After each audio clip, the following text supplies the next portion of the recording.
Chapter 9:17. Yi Li patted the little girl's head with a faint smile and asked, "How is the child's condition?" Hearing Yi Li's words, Yunji's little face immediately drooped. She looked at Yi Li with tears in her eyes. Yi Li pondered for a moment and asked, "Not good?" Yungu nodded dejectedly and said, "That child was born with a congenital deficiency. He probably didn't live well when he was young. The poison in his body completely destroyed his body.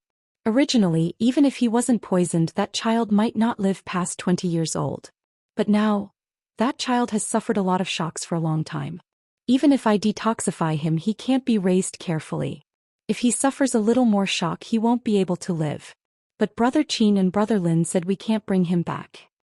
Yungu was a little emotional when talking about the patient, especially since she lived in seclusion in the mountains all year round and didn't experience much of the world.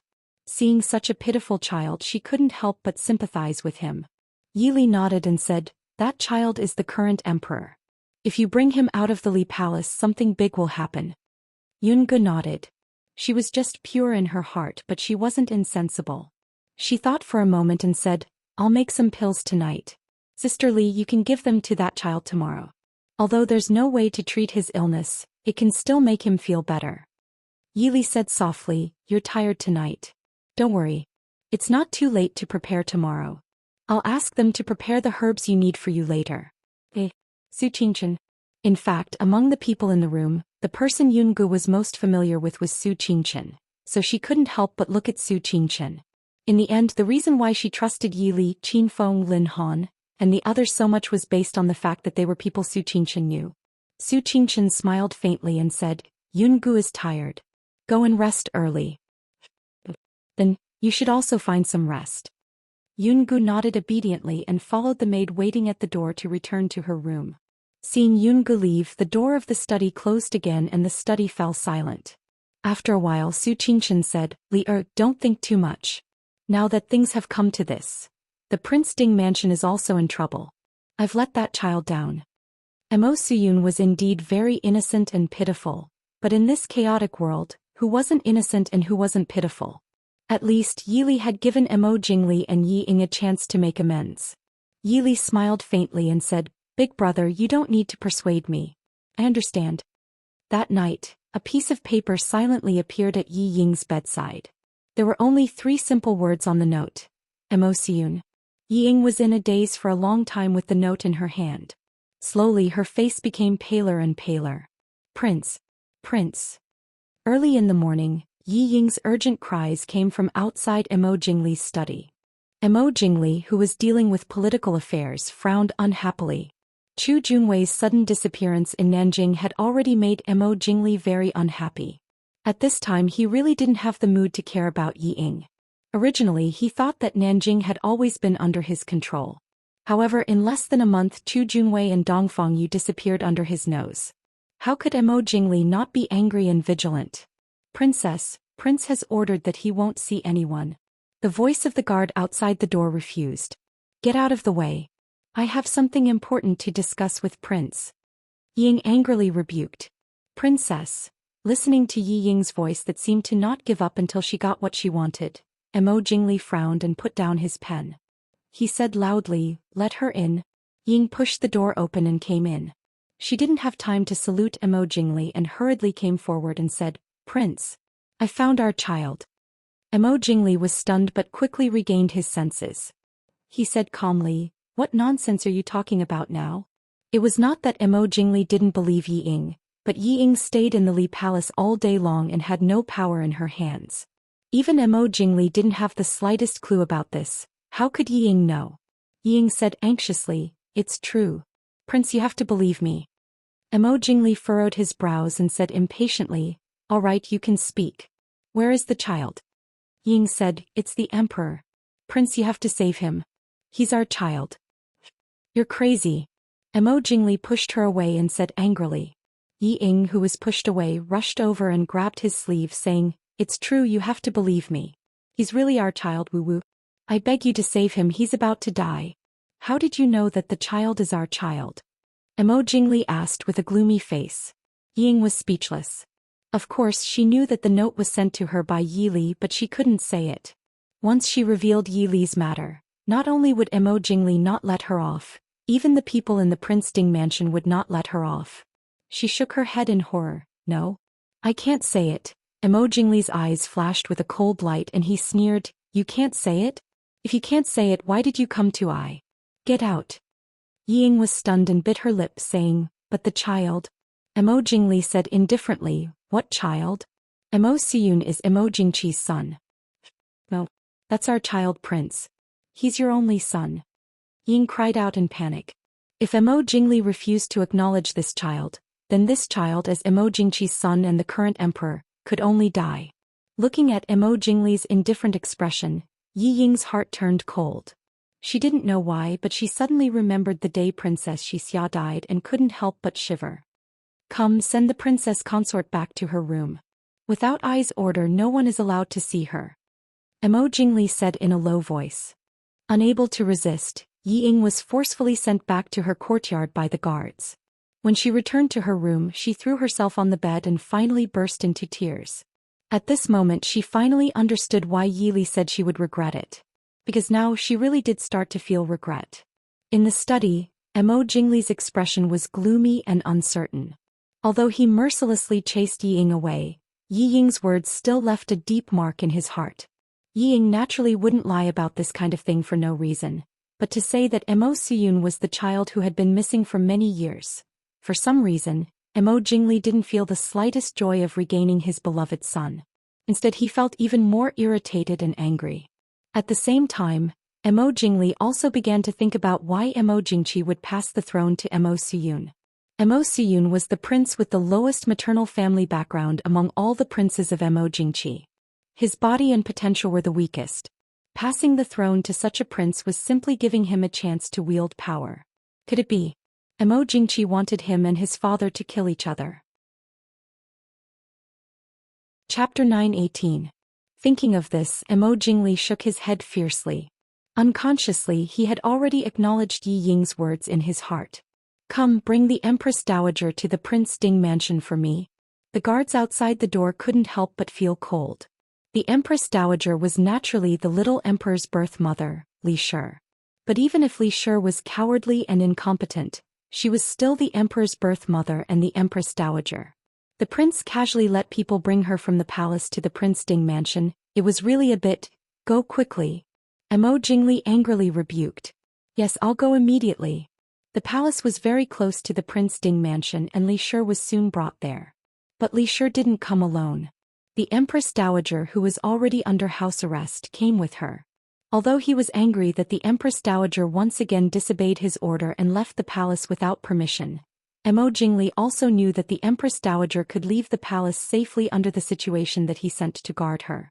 There must be many people in the palace who belonged to the Empress Dowager. But at this time he was not in the mood to pay attention to the Empress Dowager.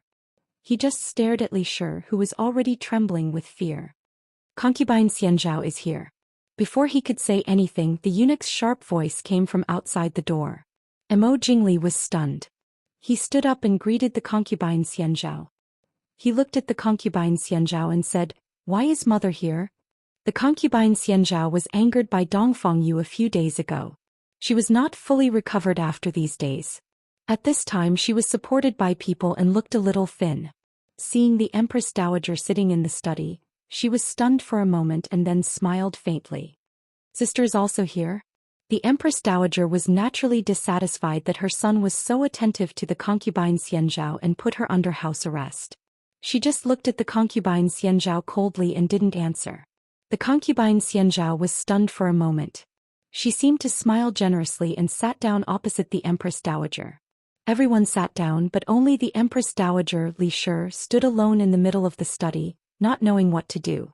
Since Emo Siyun ascended the throne and became the Empress Dowager, Li Shi had been staying in her own palace.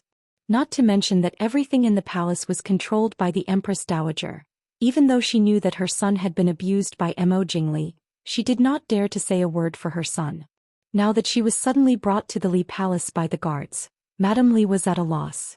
She did not know how she had offended Prince Li. Emo Jingli stared at Li Shi with a gloomy expression. Li Shi's face turned paler and paler, and her body seemed to be on the verge of collapse. The Empress Dowager frowned and coughed lightly. Li Wang, why did you ask someone to bring Madame Li to the Li Palace? In the end, Madame Li is your imperial brother's widow. It's not a good thing for her to stay in your estate for too long. Mo Jingli snorted and stared at Mrs. Li. I asked you a question, you better answer truthfully.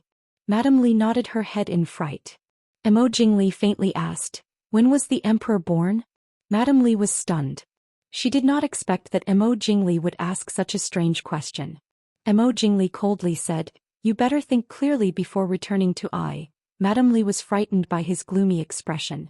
She could not help but take a step back and said with a trembling voice, replying to Prince, the emperor was born in the 12th year of Emperor Jing, on the 2nd day of the 9th month. Doesn't Prince know about this? A prince's birthday was recorded in the imperial family's genealogy. If Prince Li wanted to know, he could just ask someone to look through the Jade Archive. Mo Jingli snorted. Mo Su-yun was born on the 2nd day of the 9th month, while Yi Ying's child was born on the 30th day of the 8th month. The difference was less than 3 days. The Empress Dowager was slightly stunned. She seemed to have thought of something. She looked at Mo Jingli and said, why is Prince Li asking about the emperor's birthday now? Mo Jingli acted as if he did not hear the Empress Dowager's words. His gaze did not move away from Madame Li at all. He continued to ask, after Mo Su-yun was born, did you see him? Madame Li nodded with some fear. My body is not bad. I didn't faint.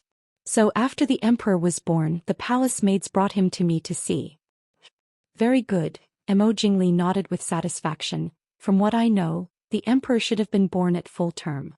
Why did the imperial physician tell I that the emperor was born prematurely because he was born prematurely?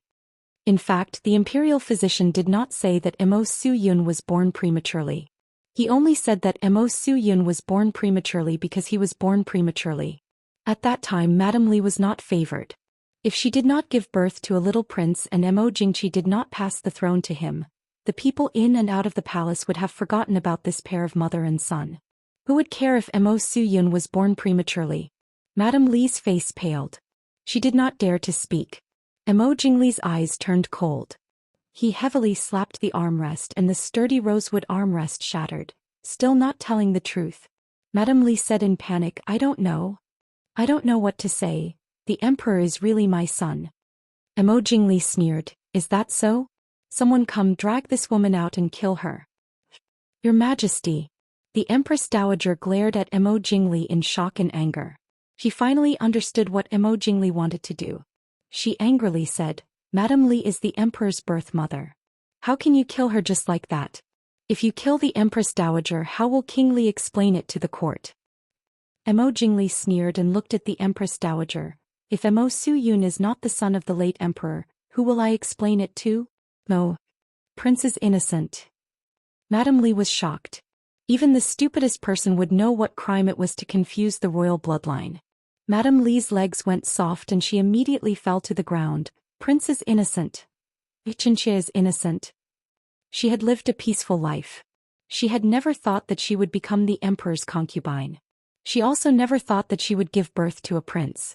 She also never thought that she would one day become the Empress Dowager. She never thought that after this series of events that made her panic, there would be something like this waiting for her. Since you don't want to tell the truth, then go die. Mo Jingli's voice was cold and emotionless. No, I don't want to. I really don't know. Madame Li cried out, it's not my fault. Emperor. Old consort Xian Zhao, who had been silent all this time, frowned. Looking at Li Shi, who was so scared that she was incoherent, she suddenly said, you just need to make it clear whether the emperor is your son or not. Madame Li was stunned for a moment. She looked at the 3 people in the seat and finally said timidly, I don't know. When the emperor was born, I wrapped him up. When he was 1 month old, the late emperor had someone bring the child to him. After the child was brought back, his health was not good. I thought that the child would get sick easily, so I didn't care. Stupid. The Empress Dowager angrily said, the child is 1 month old. You still don't know whether the child you brought back is your own child or not. A 1-month-old baby had already grown. How could she tell what he looked like? Madame Li bit her pale lips and did not dare to speak. The virtuous consort's eyes flashed with understanding. She faintly said to Mo Jingli, Emperor, she doesn't know much. Let her go back. After all, she is the Empress Dowager. Chapter 919. Mo Jingli originally still had questions to ask. Even if he finished, he didn't plan on leaving Li Shi alive. But he had always respected the virtuous consort and didn't want to go against her wishes, so he nodded and let people take Li Shi out. Only the Empress Dowager Mo Jingli and the virtuous consort were left in the study. The Empress Dowager frowned and said, "Mimi, what do you mean?" The virtuous consort sighed faintly and said, "This matter can't be blamed on Li Shi. She was just a low-ranking consort with a palace-made background. The child was taken away by the late emperor himself. Even if she knew that the child wasn't the original one, how could she dare to say it? If she said it, not only would the child be gone, she would also lose her life." The virtuous consort's words were very calm, but for some reason, the Empress Dowager felt that there was a hidden meaning in her words. A strange expression flashed across her face. Turning her head to look at Mo Jingli, she sneered and said, "Since it's like this, Li Wang must know the emperor's identity. What does Li Wang want to do now?" Staring at Mo Jingli, the Empress Dowager's heart suddenly felt a strange pleasure. Of course, she knew what Mo Jingli wanted to do. But even though she could barely protect herself now, she had no power to interfere with Mo Jingli's decision. But now, if Mo Jingli became Mo Suyun's son, she wanted to know what decision her son would make. Mo Jingli said indifferently, "This matter has nothing to do with the Empress Dowager. Empress Dowager, please return to the palace to rest." The Empress Dowager couldn't help but be furious. But facing the virtuous consort's indifferent smile, she didn't know why she swallowed her anger. Snorting, she turned and left the study. In the study, the virtuous consort looked at the ugly expression on Mo Jingli's face and called out softly, "This matter is Mu Fei's fault. Hey, I'll have the Tai treat the emperor. There's still hope. In the end, the emperor is your only son." Mo Jingli was silent for a long time and said, "This has nothing to do with Mu Fei. Mu Fei is thinking for a Ken. Let a Ken think about it." Xian Zhao, old concubine, nodded and stood up. "Then Mu Fei will go back first, don't think too much. His Majesty will be fine. Mother, take care." Old consort Xian Zhao turned and walked out. When she reached the door, she looked back at Mo Jingli, who was sitting behind the desk with his head down and thinking about something. A faint smile appeared at the corner of her lips, which still retained her charm. In the small courtyard where Yi Ying was temporarily staying, Yi Ying sat alone in the room in a daze. Her beautiful eyes were red and swollen from her tears, and her pale and haggard face no longer had the graceful bearing of the #1 beauty of the Chu capital. All of a sudden, the door was kicked open from the outside with a bang. Yi Ying raised her head to look at the door in a daze. Mo Jingli stood at the door and stared at the woman inside with a cold aura. However, Yi Ying could not see the expression on his face clearly because of the light. Seeing Mo Jingli, Yi Ying seemed to come back to her senses. She hurriedly jumped down from the bed and threw herself in front of Mo Jingli, crying, "Prince, child, my child. I beg you to save Siyun." Seeing Yi Ying's disheveled appearance, Mo Jingli's eyes flashed with a trace of disgust. He grabbed her hand and pulled her into the room and threw her to the ground. He stared at Yi Ying condescendingly and said, "Yi Ying, who told you Mo Siyun's identity?" Yi Ying bit her lips and refused to speak. Mo Jingli was furious and pulled her up from the ground. Still not speaking? Mo Jingli would never believe that Yi Ying found out by herself. Yi Ying had never seen that child, so how would she know whether Mo Siyun was that child or not? Naturally, it was someone else who told her. This also meant that someone else knew Mo Siyun's true identity, or even, this could be a trap. A person with ulterior motives used the news of his son's disappearance to set up a flawless trap. You think, "I can't take care of you if you don't speak?" Seeing Yi Ying's stubborn appearance, Mo Jingli did not have the slightest bit of pity in his heart. Leaning close to Yi Ying's ear, Mo Jingli whispered, "Yi Ying, do you believe that I can kill Mo Siyun right now? Bastard." Yi Ying finally could not help but change her expression. She glared fiercely at Mo Jingli and scolded angrily, "He's your biological son." At the same time, she reached out to grab Mo Jingli's face. Mo Jingli raised his hand and easily suppressed her. "Are you going to speak or not?" Yi Ying gritted her teeth and said, "Mo Jingli, Siyun is also your son." Emo Jingli stared at her, suddenly laughed and said faintly, "If I want a son, I will naturally have one. Moreover, even if I save Emo Suyun, he will be a sickly person in the future." Emo Jingli said this deliberately to scare Yi Ying. But the moment the words left his mouth, he suddenly had a feeling of realization. That's right, he will have a son in the future. Although none of the women in the residence had spread the news yet, the imperial physician also said that it was because he had been poisoned for too long and needed to be recuperated. However, the poison in his body had truly been cured. As long as he was given time, he will naturally have another child. There was no need to look after such a weak, incompetent, and sickly son and bring trouble upon himself. In addition, Emo Jingli really did not treat Emo Siyun well these few years. So, ever since he confirmed in his heart that Emo Siyun was his missing son, Emo Jingli could not help but feel a trace of guilt and discomfort in his heart. But more than that, it was a kind of anger from being played by Emo Jingqi before his death. So in his heart he was not very willing to see his son who had been recovered.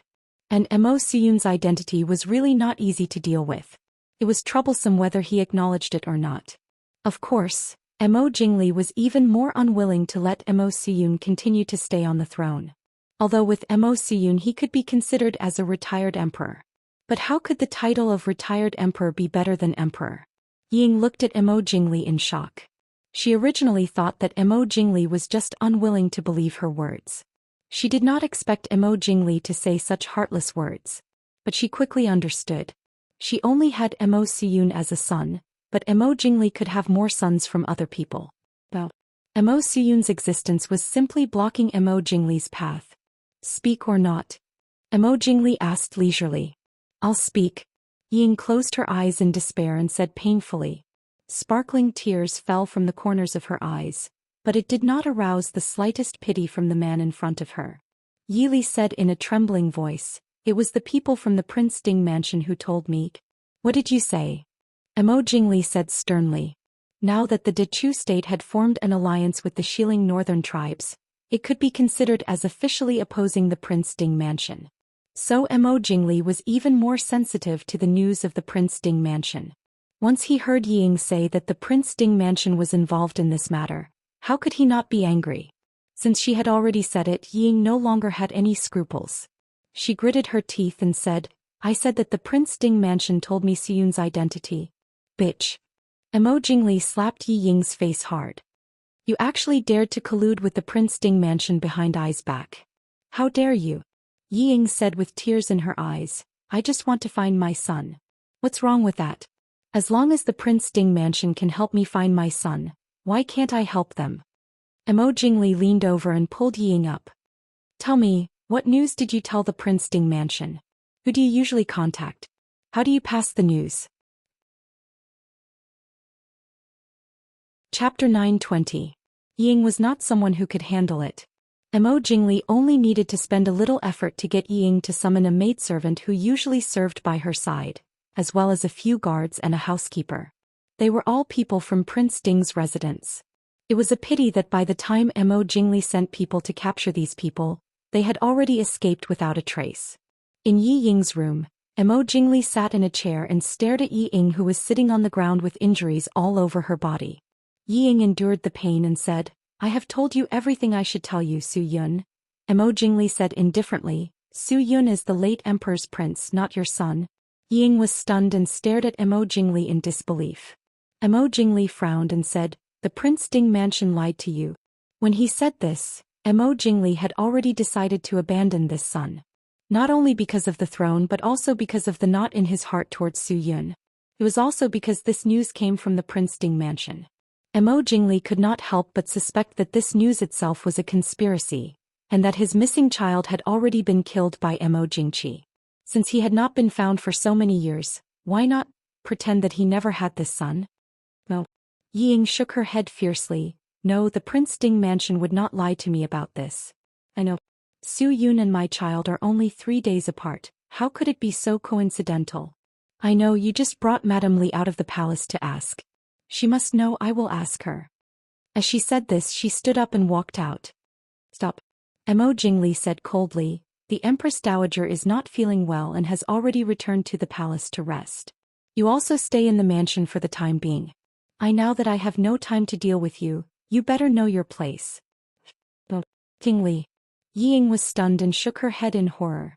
Suddenly she ran to Mo Jingli and knelt down. She hugged his leg and cried, Jingli, you know that Siyun is our child. I beg you let him go. He's your child and your only child now. Looking at Yi Ying's tearful appearance, Mo Jingli's expression softened a little. He raised his hand to touch Yi Ying's hair and said in a low voice, he's congenitally deficient and didn't take good care of himself. He didn't have long to live anyway. Be good and we'll have other children in the future. No way. Ying shook her head. Suddenly, Mo Jingli felt a sharp pain in his scalp. He pulled Yi Ying's hair and made her look at him. He said calmly, yes, as long as you're obedient. When I ascend the throne, I will make you my empress. Yi Ying's eyeballs moved as she muttered softly, make me empress?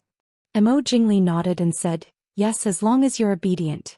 I don't care about your previous contact with the Prince Ding mansion, but you have to help I do one thing. Do you know any other spies from the Prince Ding mansion in Nanjing City? It's definitely not just in the Prince Ding mansion. I really don't know. Ying lowered her eyes. Mo Jingli said softly, think about it again. I know that I didn't treat you well before. But you see, you're the only one in the mansion now. In the end, you're still the only princess consort of Princely Mansion, right? How did those people send the news out? I remember that those people can't go out of the city at will. They naturally have other people to contact them, right? Half an hour later, Mo Jingli walked out of Yi Ying's room with satisfaction. The guards who were originally guarding outside Yi Ying's courtyard also withdrew. In the room, Yi Ying sat on the ground in a daze. After a long time, a bleak smile appeared on her lips. Mo Jingli, you're so cruel. In that case, don't blame me. Long before Mo Jingli came to find her, the shadow guards who were originally following Yi Ying and in the Prince Ding mansion in the princely mansion had already withdrawn. Before leaving, they left a few words for Yi Li, 70% true and 30% false. If you want to save Mo Siyun, you'd better know what to say and what not to say. This time Ying did a good job. Mo Jingli only knew a few unimportant spies in Nanjing City, and most of them had probably withdrawn by now. But Yi Ying did not reveal any of the really important things. She did not know if Yi Li could save her son. Mo Jingli was right, that child would not live long at all. And this was all because of her as a mother. Because she also coveted the vanity of the high and mighty empress. She knew that the virtuous consort dowager poisoned the child. Not only did she not stop it, she did not even tell anyone in the Prince Ding mansion. It was she who harmed him. Yi Li said that she would regret it. He had never regretted it like now. Now she only hoped that someone could avenge her son. Mo Jingli said that there would be other children? No, she would never have another child. Even if there was, it would never be this one. Chapter 921. Ying seemed to have accepted her fate. She no longer cried for Mo Jingli to let Mo Siyun go. Mo Jingli did not care about her anymore. Mo Jingli actually looked down on Ying. 10 years ago, Mo Jingli's love for Yi Ying was so strong that he did not hesitate to break off the marriage arranged by the late emperor. He was hated by the Su family. Although there were some political reasons, it could not be ignored that Mo Jingli really liked Yi Ying at that time. But 10 years later, the coldness, contempt and disgust were worlds apart. Especially when there was Yi Li as a comparison, Mo Jingli felt that he had more reasons to despise Yi Ying. Cowardly, incompetent, selfish, stupid. Many times, Mo Jingli even suspected that he must have been possessed and thought that Yi Li was more suitable to be the princess consort than Yi Ying. Even if she was still known as the daughter of the third family, Mo Jingli felt that Yi Li at that time would not be more stupid than Yi Ying now. So Mo Jingli did not think that Yi Ying could do anything earth-shattering, so he was not in a hurry to punish Yi Ying. He even slightly relaxed the restrictions on her because she was sensible. After all, a princess consort had just gone missing in the Prince Li's mansion. It would not look good if something happened to the remaining one. But he forgot that sometimes he would have to pay a heavy price for looking down on women. So, after removing a few of the Prince Ding mansion's spies in Jiangnan, Mo Jingli, who was full of himself, naturally forgot that Mo Siyun might be his son. He continued to prepare for the most glorious life that was about to come. Although Yi Ying got her freedom, she was restricted from leaving the mansion. And the people who served her were replaced by Mo Jingli's people. Yi Ying seemed to have given up her previous madness and persistence. She only begged Mo Jingli to allow her to visit Mo Siyun occasionally. Mo Jingli was not without any guilt towards his son. In the end he agreed to Yi Ying's request. On this day Yi Ying went to Mo Siyun's temporary residence with the soup that she had personally cooked, just like the previous 2 days. It just so happened that the imperial physician was taking Mo Siyun's pulse. Xian Zhao Grand Concubine's health had improved a lot in the past 2 days, and she often came to take care of Mo Siyun personally. Yi Ying stopped in her tracks when she heard consort Xian Zhao's voice before she entered the room. Inside, concubine Xian Zhao asked, "Imperial physician, how is the emperor's health?" The imperial physician pondered for a moment before replying, reporting to Grand Imperial Concubine, "This humble official is also a bit puzzled. The emperor's health seems to be improving." Hearing this, Yi Ying's heart skipped a beat. Her slender fingers involuntarily gripped the food box in her hand tightly. After a moment of silence, old concubine Xian Zhao asked, "Is it because of the princess?" "It shouldn't be. This official has checked the soup sent by the princess consort, but it's all ordinary soup. Not to mention curing the emperor's illness, even the nourishing effect is limited." The imperial physician denied concubine Xian Zhao's guess. Concubine Xian Zhao hesitated for a moment before finally asking, "Then in your opinion the emperor's current health?" The imperial physician whispered, replying to Grand Imperial Concubine, "Although the emperor's health has improved slightly, it is extremely difficult for him to recover. If he is careful in everything and carefully nurtures himself, he may be able to live for a few more years. Otherwise, but in this short period of time." The imperial physician was in a difficult position. He was the confidant of Prince Li and concubine Xian Zhao, so he naturally understood what they meant. However, with the emperor's current health, although he could not live for long, it would not be a problem for him to drag on for a year or so. Unless they gave him a strong medicine. Thinking of this, the imperial physician could not help but tremble and did not dare to continue thinking. There were some things that the master could think about, but the people working under him could not think too much about it. Concubine Xian Zhao was silent for a moment before sighing, "Forget it, I will discuss it with Prince Li again." Outside the door, Yi Ying tightly held the food box in her hand. Her half-closed eyes seemed to be dipped in poison. That old woman. That old woman, since the day she entered the door she had been torturing her. Now she was actually discussing these things with others in front of her son. Even if Su Yun might not understand. Even if, gritting her teeth, Yi Ying restrained the hatred on her face and stepped into the room. Concubine Xian Zhao frowned and said, "When did you come?" Yi Ying blinked her eyes and said doubtfully, "This daughter-in-law came to see the emperor." "What's the matter, Grand Imperial Concubine?" Concubine Xian Zhao stared at Yi Ying suspiciously. Since Yi Ying was certain of Mo Siyun's identity, she would definitely not be indifferent to him. After looking for a long time, she only saw Yi Ying's calm and respectful expression. She said, "It's nothing. Since you are here, accompany the emperor. I am a little tired, so I will go back to rest first." Yi Ying respectfully said, "Send off Grand Imperial Concubine." After sending off concubine Xian Zhao, the imperial physician also packed up his things and left. Yi Ying sat by the bed and looked at the child who was lying on the bed with a blank expression. She felt her nose sour and tears almost flowed out. "Emperor, I brought your favorite chicken soup. Come and drink some, okay?" Yi Ying said softly. Mo Siyun looked at Yi Ying's eyes and suddenly said, "You are Princess Consort Li." Yi Ying was delighted. 2 days ago Mo Siyun was so sick that he could not even recognize people. He was just in a daze. She did not expect that he would recognize her today. It seemed that the imperial physician was right. He had indeed improved a lot. Yi Ying carefully picked him up and sat against the pillow. While delivering the chicken soup to his mouth, she asked softly, "Does the emperor want anything? I will find someone to buy it for the emperor." Mo Siyun blinked his eyes and hesitated for a moment before whispering, "Zhen wants brother Bai Yi and beautiful sister." Yi Ying was stunned. Mo Siyun had not recovered from his serious illness. If she was not sitting close to him she would not have heard what he said. Mo Siyun thought that she did not know. He raised his hand and pointed at his arm that had not yet scabbed. "Brother." Then he took out a small brown pill from an inconspicuous small bag beside him. "Sister." Yi Ying's heart trembled slightly. She looked around vigilantly. Although there were palace maids and eunuchs in the room, they were all standing outside. She could not see anything through the screen and curtains. Ying naturally did not know that the sister Mo Siyun was talking about was Yungu. She only thought that it was Yi Li who had changed back into women's clothing. She whispered, "Sister gave it to you?" Mo Siyun slowly nodded. "Brother said that I cannot tell others.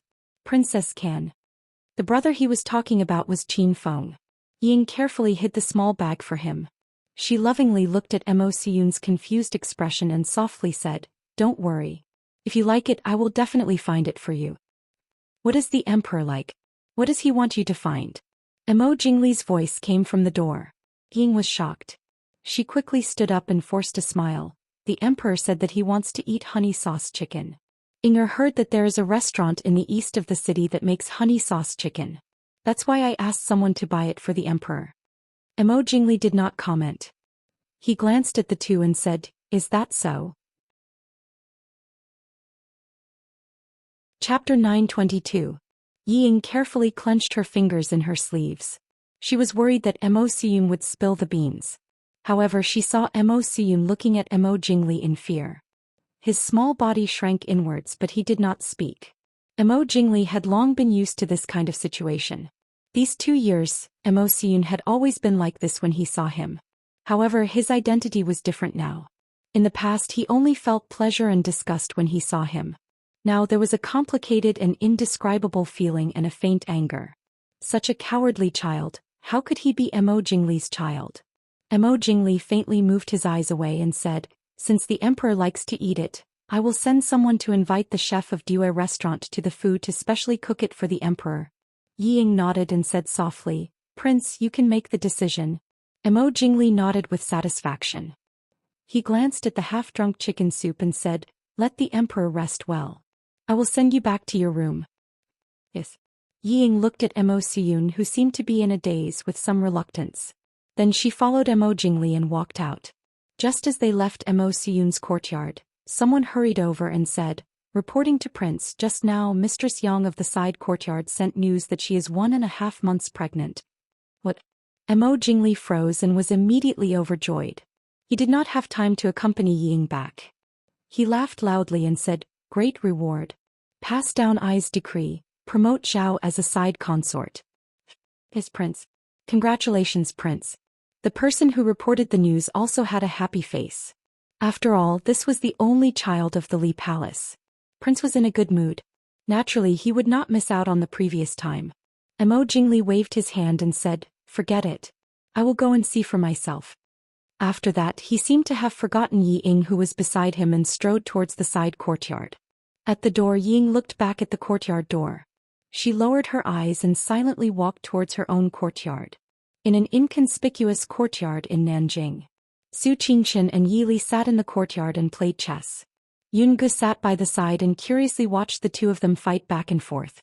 Her eyes were filled with worship and admiration when she looked at Yi Li. Yi Li helplessly looked at the little girl and shook her head with a smile.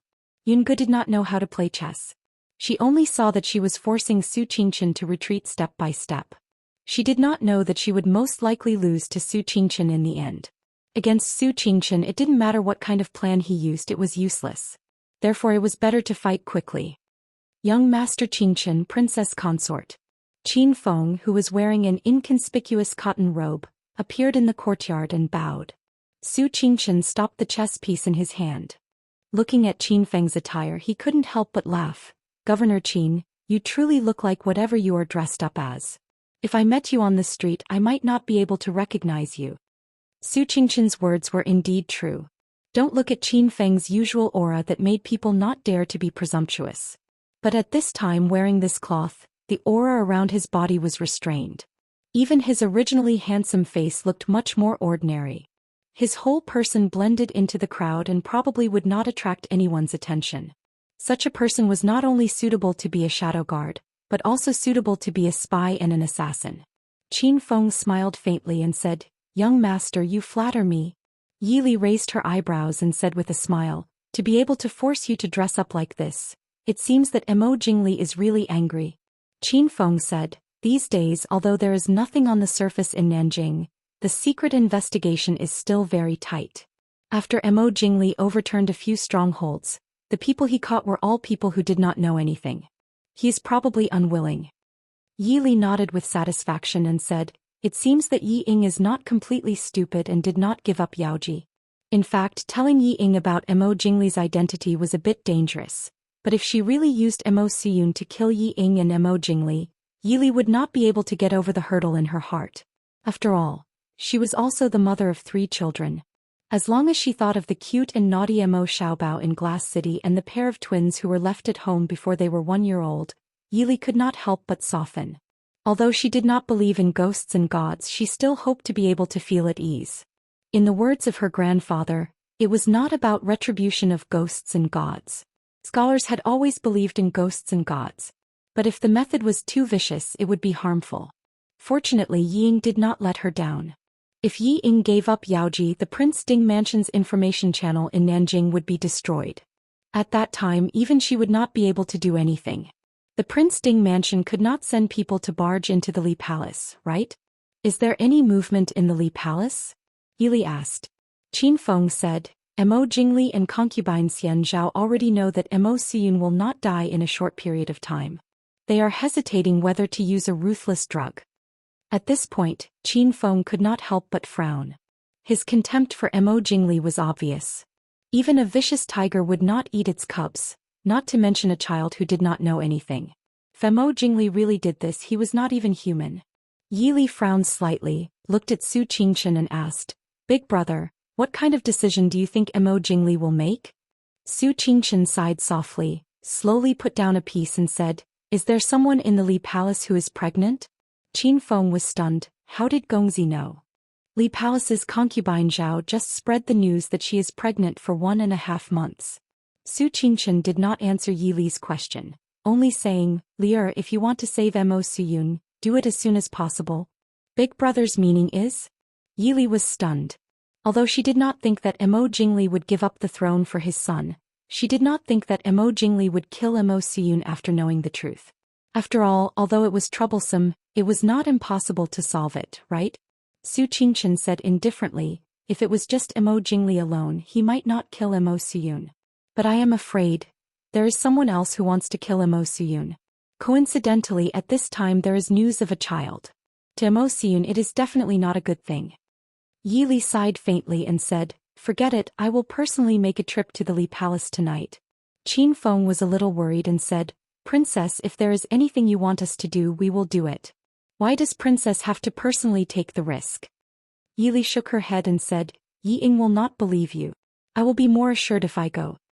In the dead of night, Yi Ying was still unable to sleep.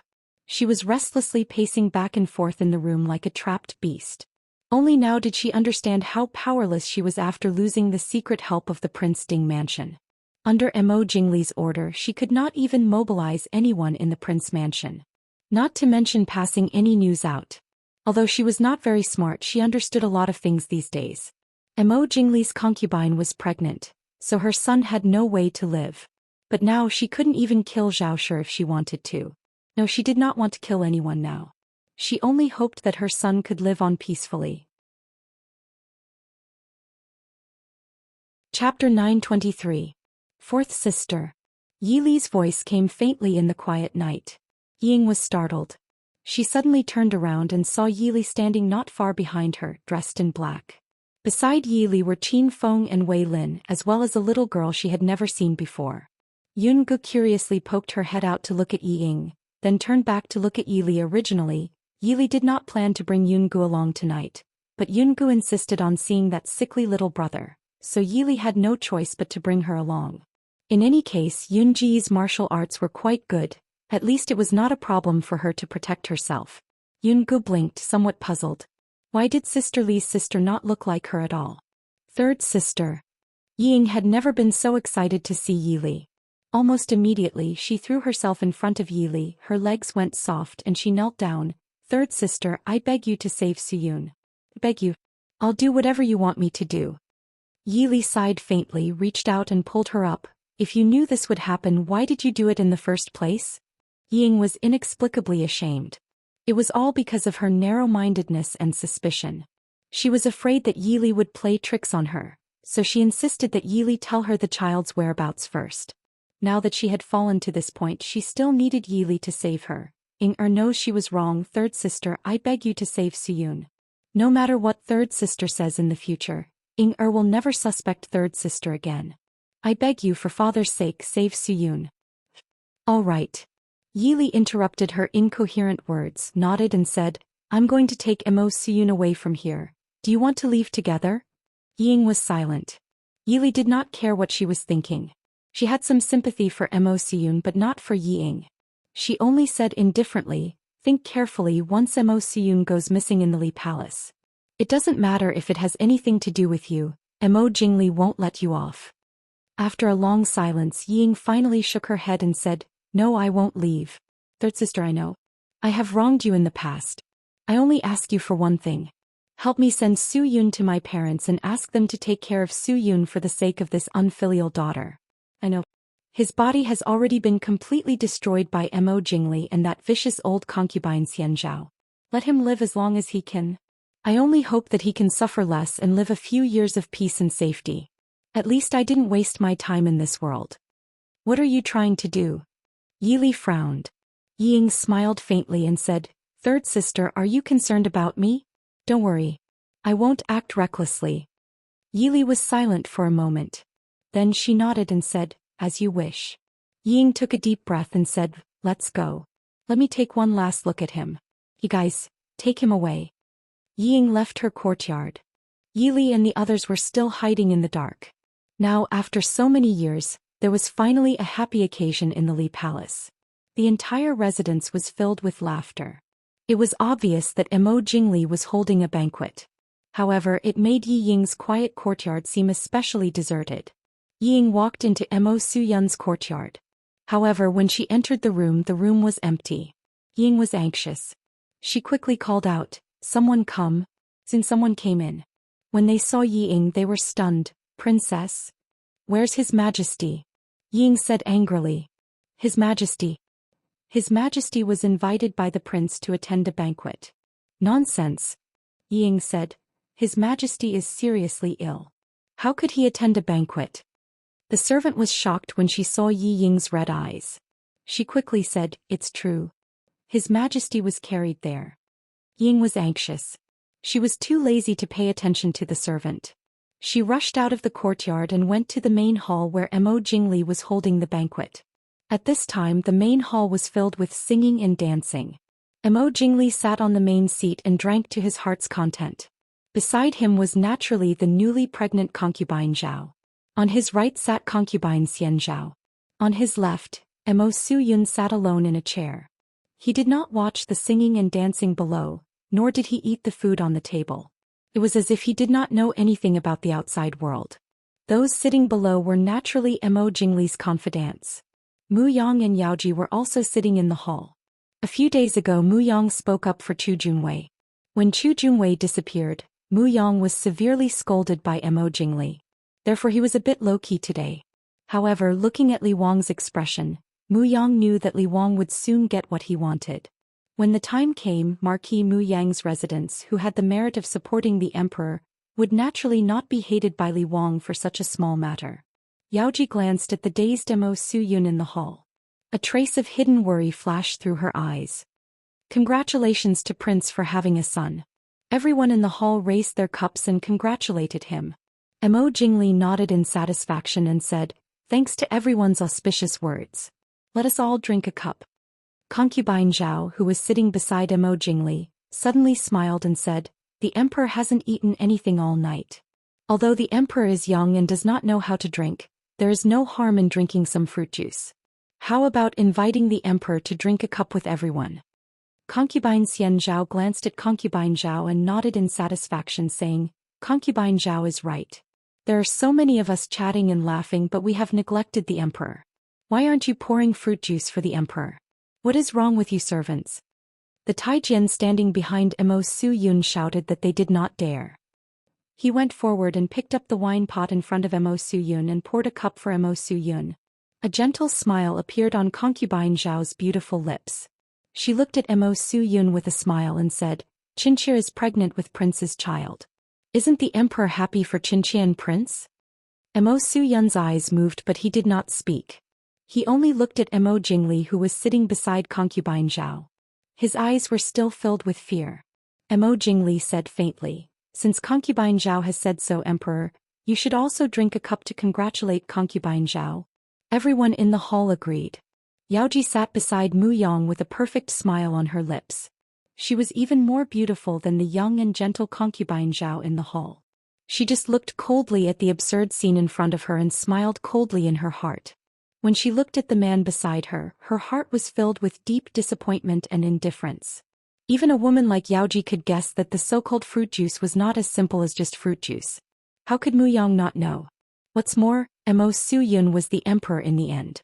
The officials in this hall forced the emperor of a country to toast for a concubine who did not have an official concubine Zhao. Marquis Mu Yongfu had military generals for generations. But the current Mu Yang was even more adept at flattering and monopolizing power than the civil officials. Mu Yang couldn't do the same for the matter of remonstrating with force. Many years ago he was no longer the carefree and unyielding young man she knew back then. Seeing that Mo Suyun did not move, Mo Jingli's face darkened. He said, "Serve the emperor to drink." The Taijian at the side could only personally pick up the wine cup and bring it to Mo Suyun's lips. "Mo Jingli, you dare." Outside the hall, a sharp voice suddenly sounded. In an instant even the original sound of the music stopped. Yi Ying's voice reverberated in the hall, appearing particularly loud. Chapter 924. Everyone looked back and saw Yi Ying walking in quickly with a frosty expression. She was still panting when she walked into the hall. It was obvious that she had run all the way here. Yi Ying rushed in and immediately rushed to the front of the hall. She knocked over the wine cup in front of Mo Suyun. The strong aroma of the wine immediately filled the air. Yi Ying's expression was mournful. "Mo Jingli, you are so vicious." Mo Jingli was taken aback by this sudden change. When he reacted, he frowned and said unhappily, "What nonsense are you making now? Why aren't you getting down yet?" "I'm doing it, Mo Jingli." Yi Ying was so angry that her face turned green. She wanted to expose Mo Jingli's trick but was pulled back by Zhao Sufei, who suddenly came forward. Concubine Zhao said with a gentle smile, "Sister Wangfei, what are you doing?" The emperor refused to eat or drink anything for the entire night. Sister was afraid that he would be hungry and thirsty, so I asked him to drink a cup of fruit juice to moisten his throat. Yi Ying stared at her and said, "Oh? You wanted him to drink it?" Zhao Sufei was a little uncomfortable under her piercing gaze. Her smile was a little stiff. "Yes."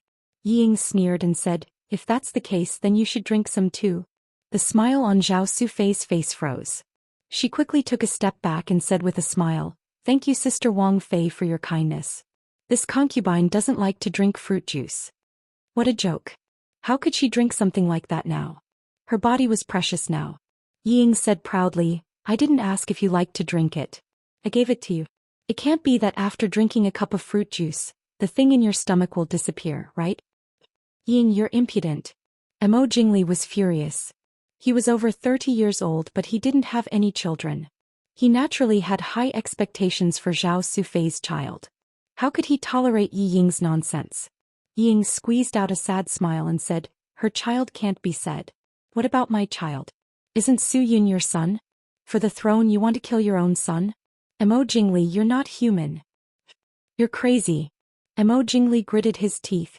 "Men, drag this woman away for I. How dare you? Mo Jingli, if you dare to harm my son, I won't let you off even if I become a ghost." Ying cried out hoarsely.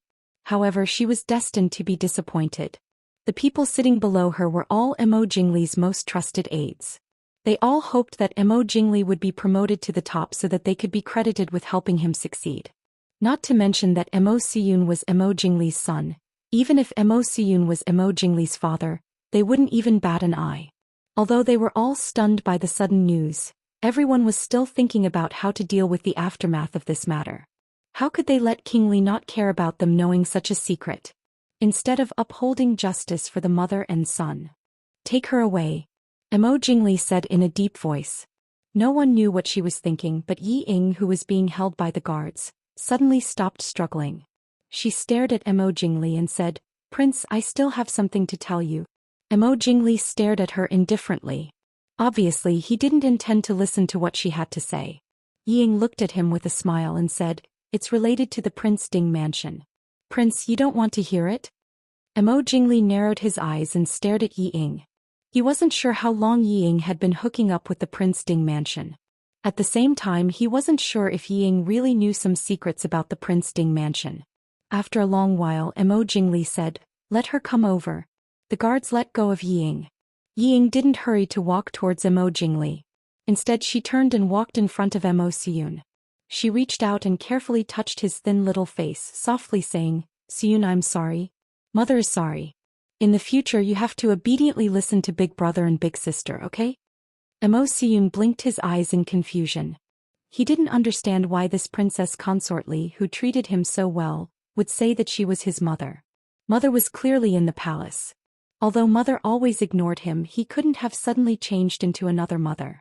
Furthermore, seeing Emo Jingli's gloomy expression, Emo Siyun couldn't help but shrink back. Seeing her son's frightened appearance, Yi Ying bitterly shook her head.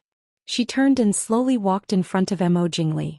Looking at the man in front of her who was still handsome and full of the charm of a mature man, Yi Ying asked in a sad voice, "You don't tell me you're not soft-hearted at all?" Emo Jingli coldly frowned and said, "I don't want to listen to your nonsense. What do you want to say?" Yi Ying smiled helplessly.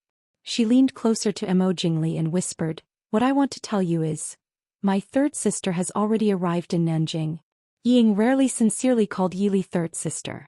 In front of Emo Jingli, most of the time she directly called her by her name. Therefore, this third sister caused Emo Jingli's brain to pause for a moment before he reacted. "What did you say?"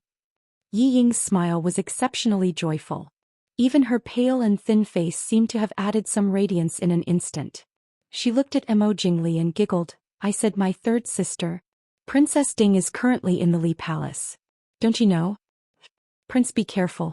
In the instant that Emo Jingli was shocked, a frightened cry rang out beside him. Emo Jingli only felt a sharp pain in his abdomen. Reflexively, he slapped Yi Ying away.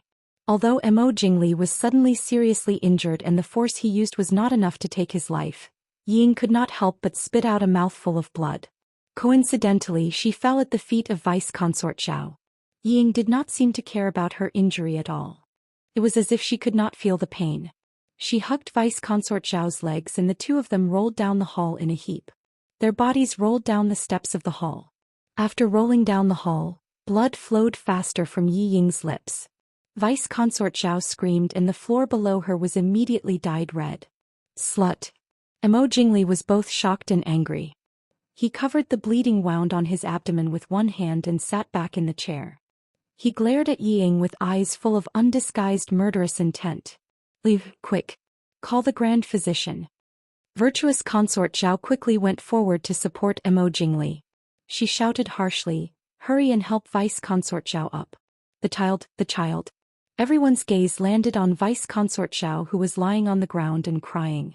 It was obvious that the child, who was only 1.5 months old, could not be saved. Everyone was stunned by this sudden turn of events. Who would have thought that Li Wangfei, who had always been quiet, would suddenly do such a shocking thing? In the blink of an eye, she had injured Li Wang and Vice Consort Zhao. She had even killed the child in Vice Consort Zhao's stomach. Emo Jingli sat in the chair, enduring the pain as he stared at Yi Ying below. Seeing the provocative smile on Yi Ying's face, the anger in his heart grew. He had never taken Yi Ying seriously. He always felt that compared to Yi Li, Yi Ying was not as stupid. She was selfish and cowardly. This kind of person naturally could not achieve great things. But he did not expect that someone like Yi Ying would injure him the most. In this life, Emo Jingli had never suffered such a great loss. And all of this was because of Yi Ying. Chapter 925. Perhaps it was because of the pain coming from his abdomen that Emo Jingli was irritated, or perhaps it was because of the sudden loss of the child that had just arrived. Emo Jingli stared at Yi Ying fiercely, a cruel light shooting out from his eyes. "Yi Ying, I want you to suffer a fate worse than death. You want to save Emo Siyun?" Emo Jingli stood up, ignoring the wounds on his body. He suddenly walked over quickly and grabbed Emo Siyun. Emo Siyun was already stunned by the situation in front of him. Suddenly being grabbed by the person he was most afraid of, he couldn't help but burst into tears. Yi Ying's face changed. "Emo Jingli, you're not human." Emo Jingli grinned. I will let you see what's called not human. After saying that, he threw Mo Suyun down from the main hall in front of everyone. Yang Sufei immediately miscarried when she rolled down the stairs. Not to mention that a weak child like Mo Suyun was thrown into the air by Mo Jingli and then smashed down. If he really fell to the ground, this child would really lose his life. A black silhouette swept in from outside the hall, and just happened to catch Mo Suyun in his hand. Mo Suyun was originally crying loudly, but after being thrown by Mo Jingli, his crying was suddenly stuck in his throat, and his little face began to turn green. Suddenly, a person broke into the main hall, causing everyone to be stunned. Looking closely, it was a very unfamiliar little girl. Although she was wearing black night clothes, the little girl's delicate face was full of anger. A pair of bright and beautiful eyes stared at Mo Jingli as if they were going to spit fire at any time. Xiaoyun, be good. Don't be afraid. Eat the candy. Yun-gu carefully put Mo Suyun on the ground, took out the prepared pills from his sleeve and stuffed them into Mo Suyun's mouth. He then hurriedly checked her pulse, and after confirming that there was no major problem for a while, he was relieved. He stood up and stared at Mo Jingli. Why are you so vicious? Xiaoyun is still so young. Do you know that you almost killed him? Just as Mo Jingli flung Mo Suyun out, he pulled on the injury on his abdomen and sat back down. He looked at Yun-gu, who was standing in the middle of the hall, and said coldly, Who are you? Who are your accomplices? How dare you barge into the Prince Ding mansion at night? This girl had barged in from the main entrance, but none of the guards came in to report. If it wasn't for the fact that this lass's martial arts skills were so high that she was able to avoid the attention of all the imperial bodyguards, then there must be someone outside who had taken care of the imperial bodyguards for her. Yun-gu blinked and said unhappily, I don't even know you. Father said that I can't casually tell others my name. Everyone couldn't help but feel embarrassed. Li Wang's question was obviously very normal, but when this little girl said it, it immediately made people feel that Li Wang was like a playboy who took liberties with a woman from a good family. Miss, does Prince Li mean why are you here? Yaoji coughed lightly and said with a smile. Yun-gu was suddenly enlightened. She looked at Yaoji smilingly and said, Sister, you are so beautiful. I came with Sister Li. Sister Li? Everyone present was shocked. Although Yi Ying had previously said that Yi Li was already here. But the sudden change that happened afterwards made everyone think that Yi Ying was deliberately mystifying in order to assassinate Mo Jingli. But they didn't expect that Yi Li had actually come to Jiangnan, and had even quietly entered the Li Palace. This also made the hearts of Mo Jingli's trusted subordinates turn cold. The people from Prince Ding's manor could easily enter Prince Li's manor under the situation where the entire city was under martial law. Therefore it was naturally as easy as turning one's hand to take their lives. Yi Li, come out right now.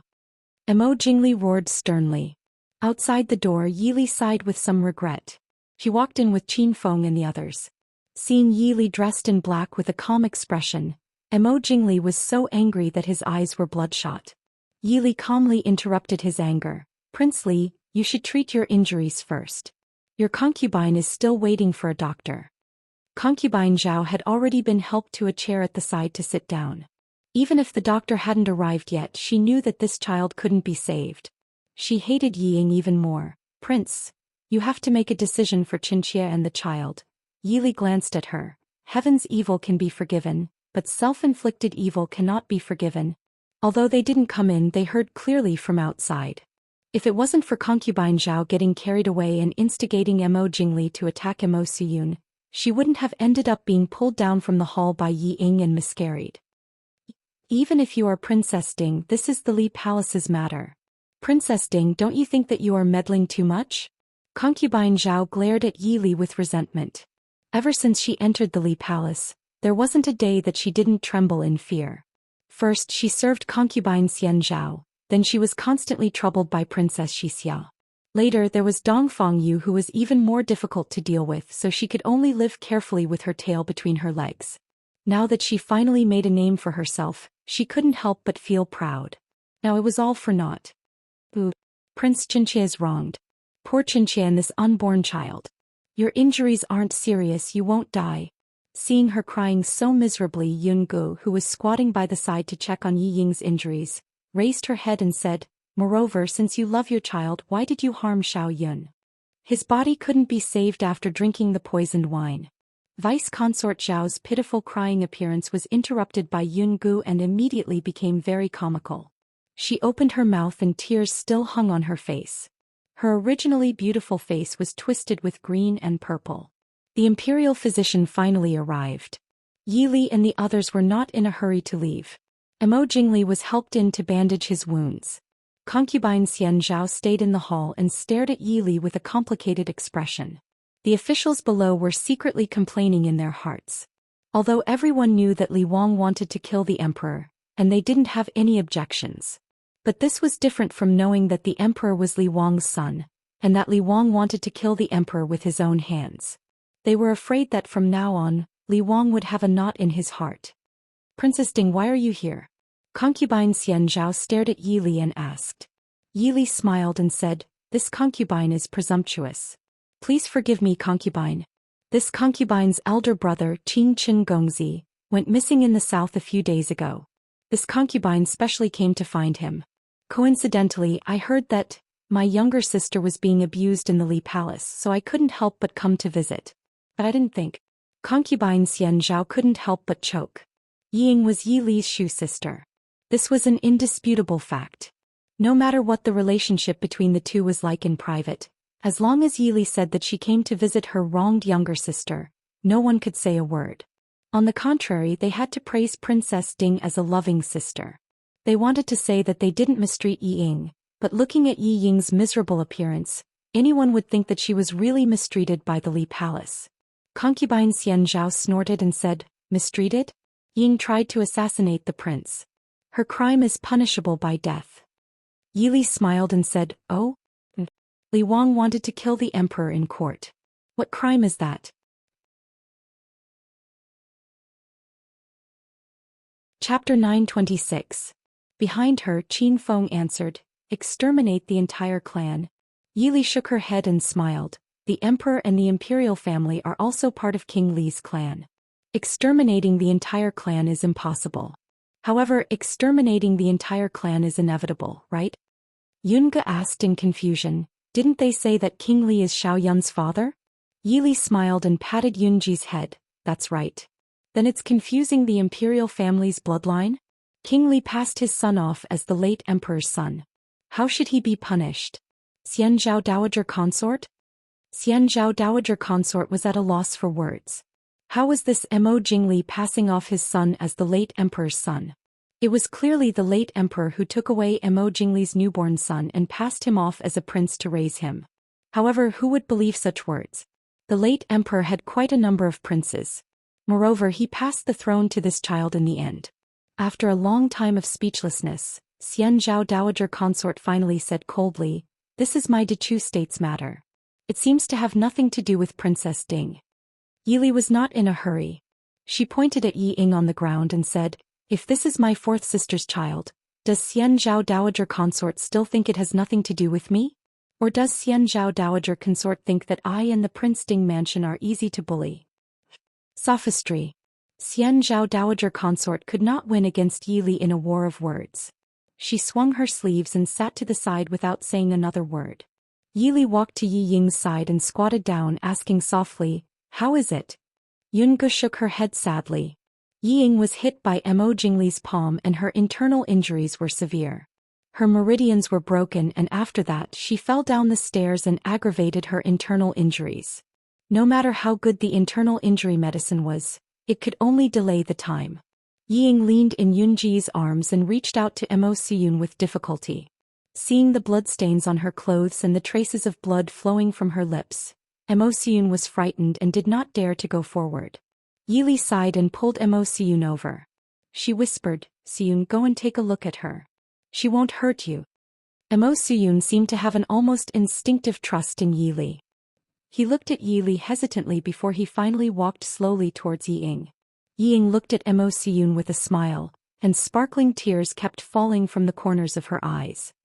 Siyun, it's all Mother's fault. If Mother hadn't been greedy, you wouldn't have fallen so ill.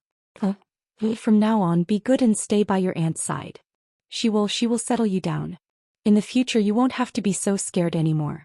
You have to live well. Third sister. Yi Li walked up to her and sighed, why are you doing this? Ying smiled and said, I'm not sad. Mo Jingli didn't want my Siyun. Then he shouldn't have any children in this life.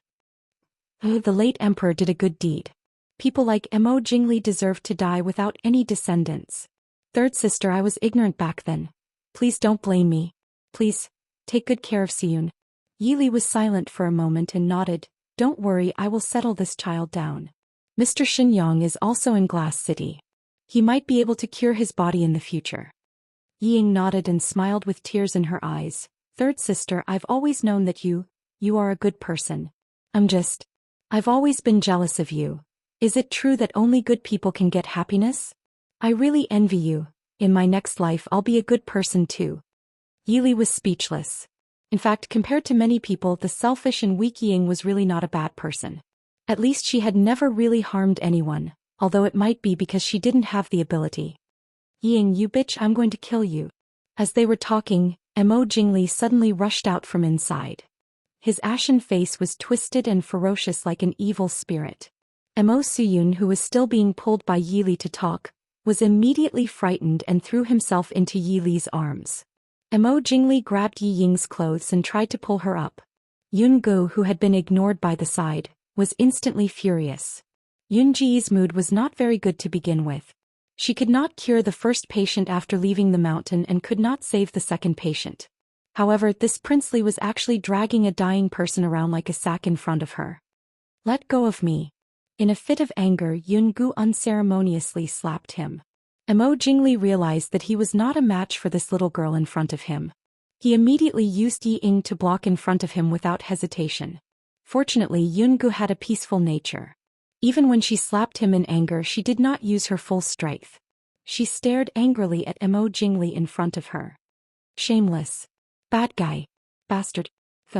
Yili's mouth twitched. She silently thought about who was the one who taught Yun Gu bad things these days. Yi Ying did not care about her current situation. With a faint smile on her lips, she looked at Mo Jingli and smiled. Prince, do you like the gift that Inger gave you? Bitch. Take out the antidote. Mo Jingli said coldly. Yi Ying struggled to pick up the knife in her other hand. She smiled. The antidote. I ate the antidote. Prince, do you know how much effort I put in to get this medicine? I did not plan to let you use it so quickly, but I prepared it long ago. In Glass City. After knowing that you already got the antidote, I thought of a way to make this medicine. Since this morning I have been soaking this dagger in the medicine. Before I came in I ate the antidote myself. Bitch, I'm going to kill you. Mo Jingli choked Yi Ying's neck tightly. He really underestimated Yi Ying, this bitch. She had actually started scheming so long ago. Yi Ying turned her head with some difficulty to look at Mo Jingli, who was hiding in Yi Li's arms. She raised the knife in her hand and stabbed at Mo Jingli. This stab was not meant to hurt him. It was meant to be an assassin. Mo Jingli shook Yi Ying off. Yi Ying did not care. She looked up at Mo Suyun. Suyun, leave this place with your aunt. Otherwise he will kill you. Seeing more and more blood flowing from Yi Ying's lips, everyone was silent. They silently watched the woman lying in a pool of blood gradually lose her life. Mother. In the quiet palace, a weak child's voice suddenly sounded. Yun Gu, who was standing beside Yi Li, suddenly covered her eyes and cried silently. Yaoji, who was sitting beside Mu Yang, lowered her head and silently wiped a tear from the corner of her eye. Her bright eyes became more determined. Yi Li handed Mo Siyun to Wei Lin, who was behind her. She said lightly, Yun Gu, we should go back. Yun Gu silently sniffed. She walked over and held Yi Li's clothes and followed her out. I believe Prince Li will make good arrangements for fourth sister's body? Yi Li looked back at Mo Jingli and asked. Arrangements? Mo Jingli showed a strange and twisted smile. I want to burn her bones and scatter her ashes. Up to you. Yi Li did not have any thoughts of burying her. It would be good if they could bring Yi Ying's body out, but they had no way to do so now. This consort will help the prince publicize the great kindness of Princess Consort Li. I believe the people of Jiangnan will be grateful for Prince Li's kindness.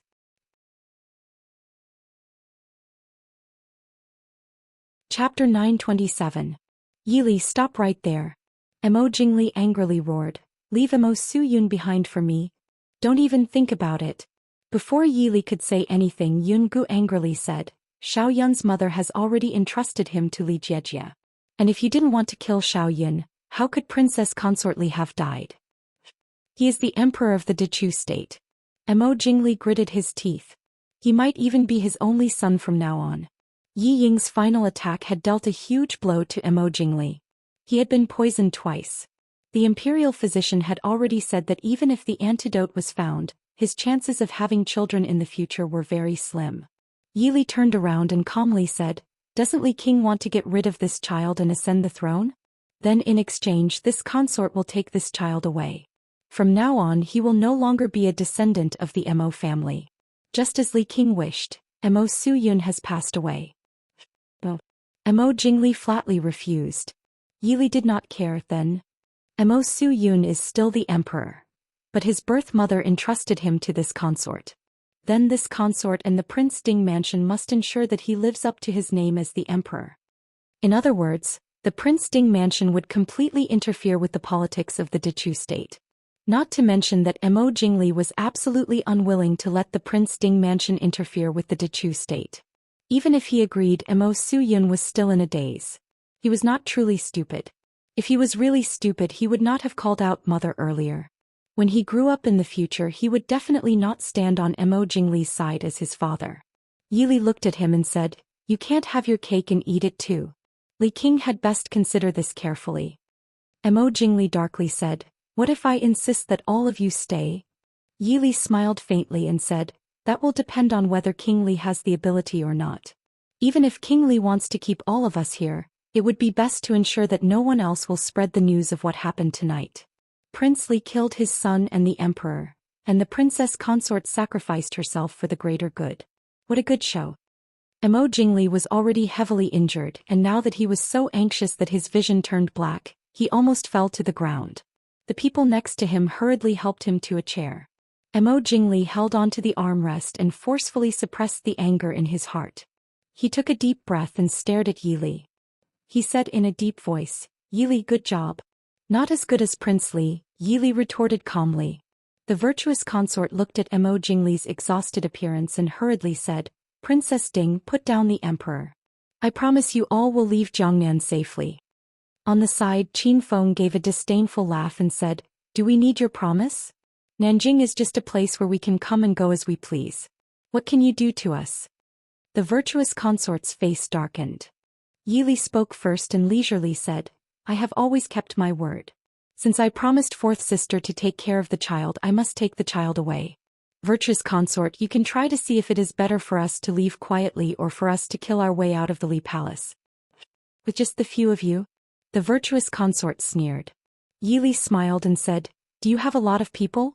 "Virtuous consort, why don't you try to summon the guards to see?" The virtuous consort didn't speak.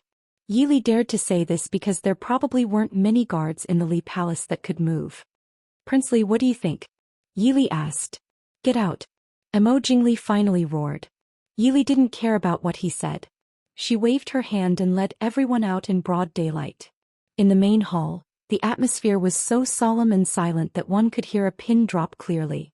Everyone looked down and could only hear the thumping of their hearts. Mo Jingli sat in the main hall, gasping for breath. His eyes were as ferocious as a beast that chose people to devour. They had originally planned to compliment their future master, but the grand banquet had turned into a melodramatic, bloody and tragic drama of the royal family's ethics. How could the people sitting here not be scared witless? They could only secretly rejoice in their hearts. At least there were so many of them. The prince wouldn't kill all of them, right? The so-called law can't punish the masses, there was some truth to it. Reporting to the prince, Princess Ding and her people disappeared shortly after leaving the palace. After a long time, someone outside the door reported, "A bunch of trash. Get out of here.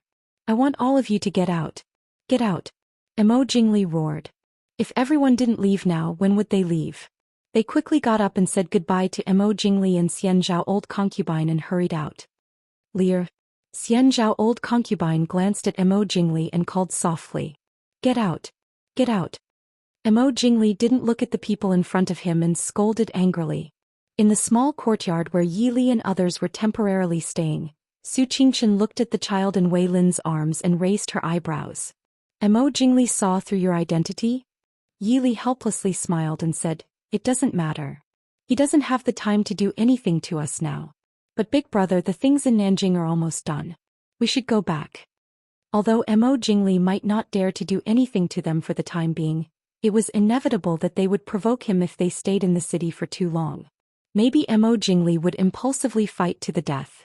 Mo Jingli doesn't seem to be that kind of impulsive person, Su Qingchen said. It was not that Mo Jingli's character was calm, but Mo Jingli was too attached to those flashy power. It was hard for people who were attached to their loved ones to be reckless when they did things. It's very likely that he has one now. Any man who was unlucky like Mo Jingli would probably do whatever it took. If he didn't get it in the beginning, it would be fine. But now his poison had been cured and he obviously had another child. In the blink of an eye, the child was gone and he was poisoned. In the future, his only hope was probably broken. It had to be said that Yi Ying's last incident really made people look at her with admiration. Su Qingchen sighed softly and glanced at Mo Siyun, who was lying motionless in Wei Lin's arms. Ying is dead. What are you going to do with this child? After all, he is the emperor of Dechu State. It is not appropriate to raise him in the Prince Ding mansion. Yili said, Ying wants us to send the child back to my father. After all, he is their grandson. There is the Prince Ding mansion in Glass City to take care of him. The child should be fine. In any case, it is better than staying in Nanjing as a puppet emperor. Su Qingchen nodded and said, well, you can go north tomorrow morning. Hearing this, Yili was stunned. Big brother, do you still have something to do? Su Qingchen said, I still have to help Yun Gu find someone. Yili frowned and thought for a while. If you want to find someone, can't big brother just tell me? Is it difficult to find them? Su Qingchen shook his head and smiled. It's not difficult to find them. I know where they live. But I have to take Yun Gu there. Yili looked at Su Qingchen awkwardly and said, why don't we wait for 2 days and go back with big brother?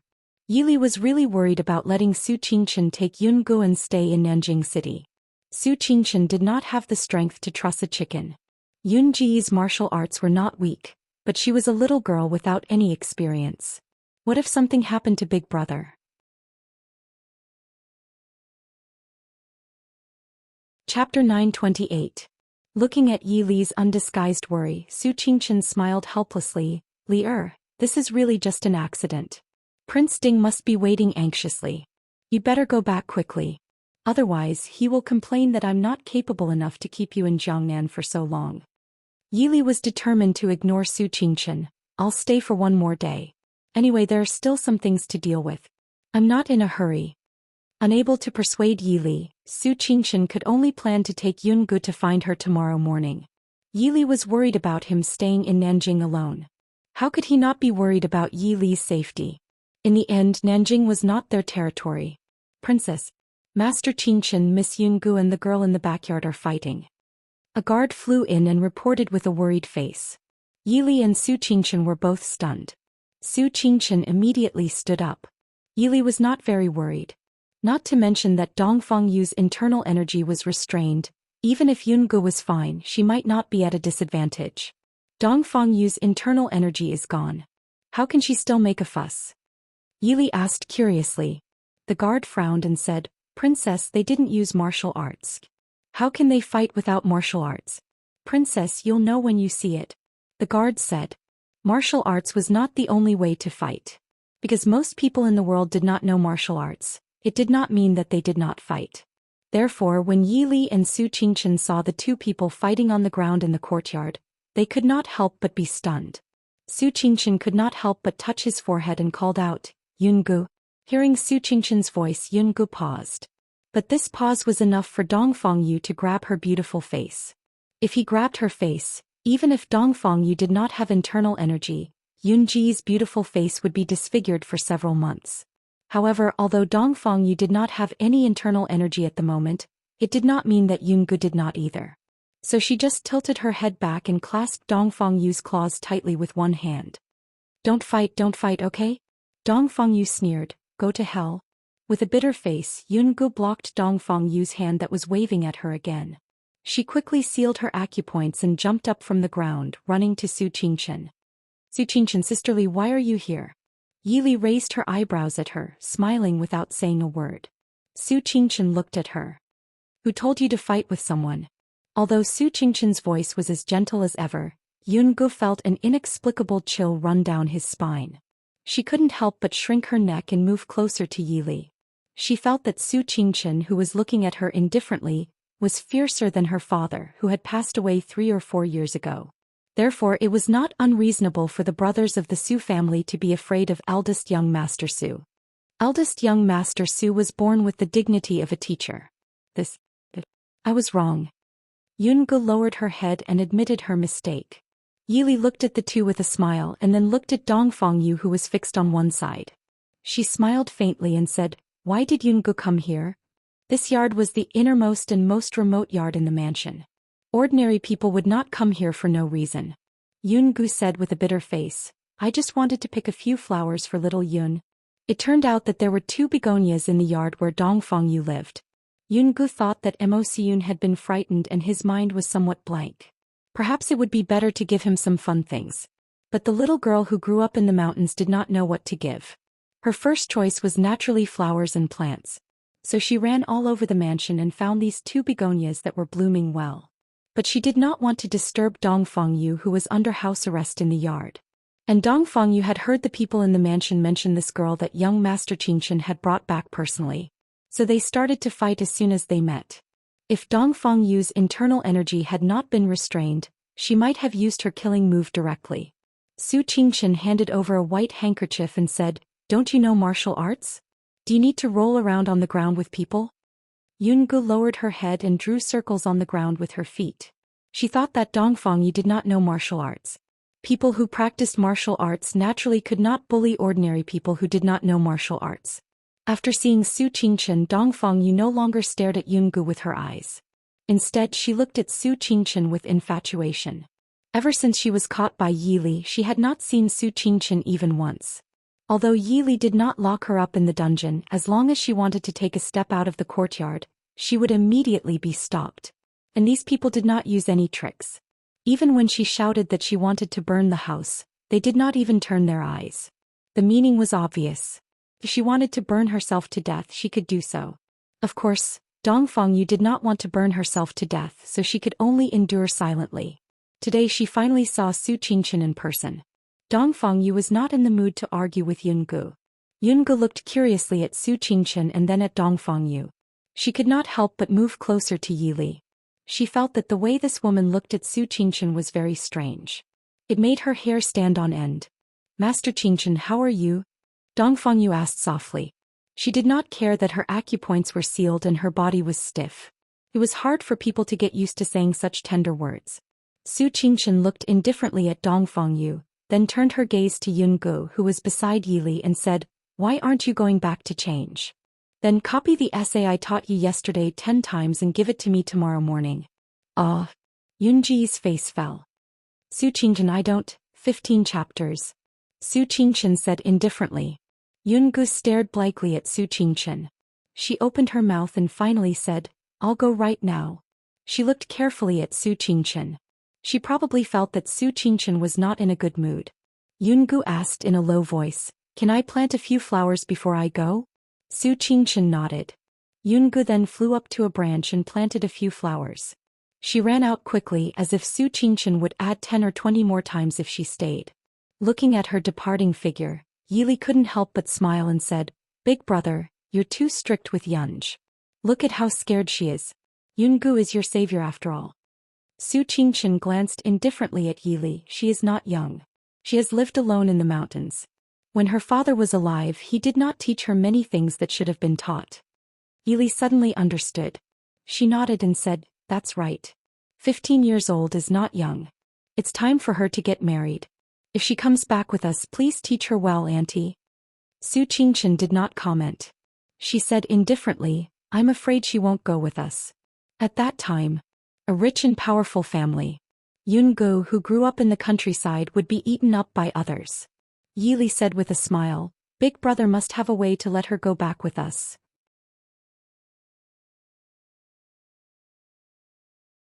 Chapter 929. Su Qingchen didn't seem to hear her. She turned and walked out of the door. Yili glanced coldly at Dongfang Yu, who was sitting on the ground, and said, Miss Dongfang, after being a prisoner, you still don't know what it means to know your place? Dongfang Yu finally stopped staring at Su Qingshan's back. She stared at Yi Li angrily and said, "Who is that girl?" Yi Li raised her eyebrows and smiled. "If Miss Dongfang doesn't know who Yunj is, why would you fight with her?" Dongfang Yu screamed, "That's impossible. How can that wild girl who doesn't know anything be worthy of young Master Qingshan? You lied to me. Yi Li, how did I offend you? Why do you have to break me up with young Master Qingshan?" Yi Li looked up and rolled her eyes. Dongfang Yu was crazy. "Miss Dongfang, what do you mean I want to break you up with young Master Qingshan? Did my brother even look at you?" Yi Li suddenly felt that she had been wronged. She was a good sister who cared about her big brother's lifelong happiness. He was definitely not picky. She was the best sister-in-law in the world. "It must be you. Otherwise, young Master Qingshan wouldn't dislike me," Dongfang Yu said angrily. "Miss Dongfang, you think too much." Yi Li said calmly, "Look at how big brother treats Yunj and then look at how big brother treats you. Don't you know what kind of girl he likes?" Dongfang Yu glared fiercely at Yi Li. Yi Li blinked her eyes and smiled faintly. "Miss Dongfang, if I were you, I would rather think about how many days I have left than think about all this nonsense. You want to kill me?" Dongfang Yu looked at her coldly and said disdainfully. Yi Li shook her head and said, "I don't plan to kill you. In fact, I plan to let you go." "You think I'll believe you?" Dongfang Yu sneered. Yi Li said sincerely, "It's true. I plan to let you go. I'll send you back to your original subordinates in the Boundless Mountain, along with the evidence of you murdering Dongfang Hui." Hearing Yi Li's words, Dongfang Yu's face instantly turned pale. Murdering Dongfang Hui was the only thing she had done in her life that she couldn't escape condemnation. At the same time, it was also something that would definitely cost her her life if word got out. While not even a tenth of Infinite Boundless Mountain's power remained, there were still quite a few people who were loyal to Infinite Boundless Mountain. These people were loyal to her because she was the young master of the Boundless Mountain, to be the successor to Dongfang Hui. Once people found out that she was the one who killed Dongfang Hui, those people would immediately turn against her to avenge Dongfang Hui. Dongfang Yu still had self-awareness. How could his mere few months compare to Dongfang Hui's decades of prestige? Looking at Dongfang Yu's bleak expression, Yi Li did not have the slightest bit of sympathy for her. To her, Dongfang Hui was an enemy. But to Dongfang Yu, Dongfang Hui was her master, her mother, and her savior. If it weren't for Dongfang Hui, Dongfang Yu would have died long ago. She wouldn't have boasted that she was proficient in the 4 arts, martial arts and medicine. She was the only one in the world who was worthy of young Master Qingshan. Even if Dongfang Hui had wronged everyone in the world, she hadn't wronged Dongfang Yu. She betrayed her master and even sent people to assassinate Dongfang Hui just because Dongfang Hui stood in her way. She was no different from a beast. Su Qingshan didn't like her. Even if Su Qingshan liked her, he would kill her. Of course, young Master Qingshan's vision was much sharper than Yi Li's. Originally, Yi Li hadn't thought of how to deal with Dongfang Yu. There was no point in keeping such a person alive. It just so happened that many hidden powers of the Boundless Mountain were hard to find. Once Yi Li released the truth of Dongfang Hui's murder, there were immediately people who were loyal to Dongfang Hui, disloyal to Dongfang Yu, and secretly ambitious people who wanted to form their own power. Therefore, Yi Li naturally didn't object to using Dongfang Yu in exchange for some benefits. Of course, this had to ensure that Dongfang Yu didn't survive. Dongfang Yu's obsession with Su Qingshan had long been twisted. If she escaped, Yi Li couldn't guarantee what she would do. Because they planned to go north as soon as possible, Su Qingshan didn't delay any longer. The next morning, he brought Yun Gu to the house of Marquis Mu Yang. Hearing the news of young Master Qingshan's visit, Mu Yang and his father's faces turned ugly. If it was in the past, they would naturally welcome young Master Qingshan's visit. But no. Prince Li had just been screwed over by the Prince Ding mansion. Of course, this wasn't the fault of the Prince Ding mansion. But no one in power wouldn't be angry.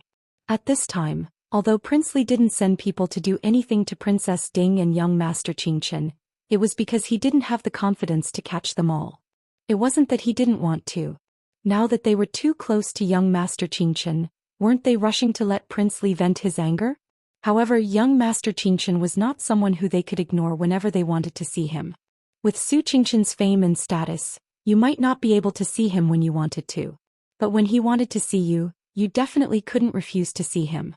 Young Master Qingshan came from afar. This old man didn't welcome you properly. It was really rude of me.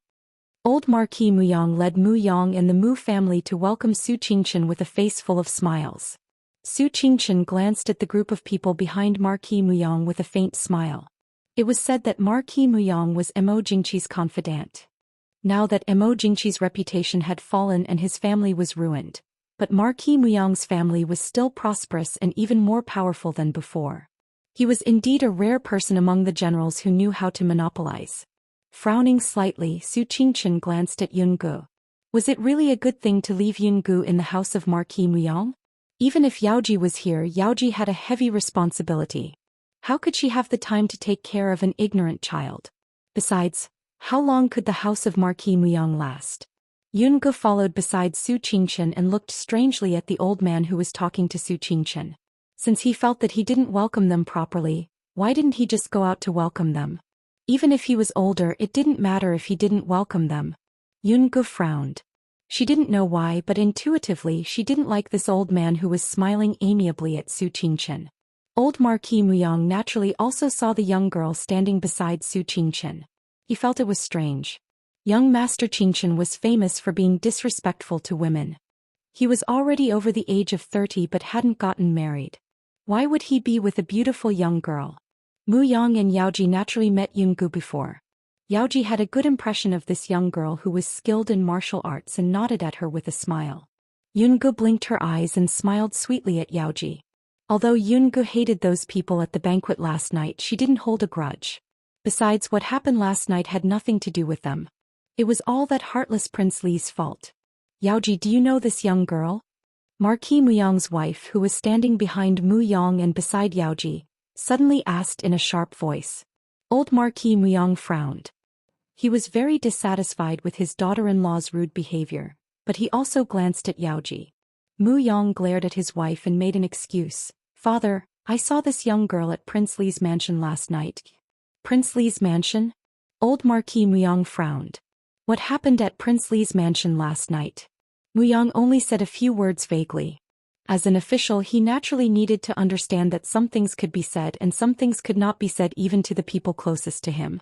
Old Marquis Muyang didn't know what happened at Prince Li's mansion last night, but from the news of the Emperor's critical condition and Princess Consort Li's death this morning, it was probably not a small matter. Old Marquis Muyang glanced at Su Qingchen vigilantly and said in a deep voice, May I know why young Master Qingchen is here? Su Qingchen smiled faintly. Marquis Muyang, are you going to talk to me here? Possible. Old Marquis Muyang really wanted to talk here. But at the same time he also understood that this was not the place to talk. He smiled awkwardly and turned to the side. Young master, please come in. After entering the hall and taking a seat, Yungu sat obediently next to Su Qingchen. She was so quiet and well-behaved that one couldn't tell that she was the innocent and lively girl who was filled with righteous indignation over someone else's matter last night.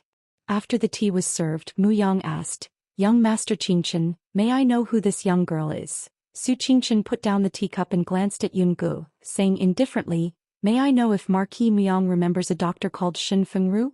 Shin Fengru? Mu Yang frowned in confusion and looked at his parents.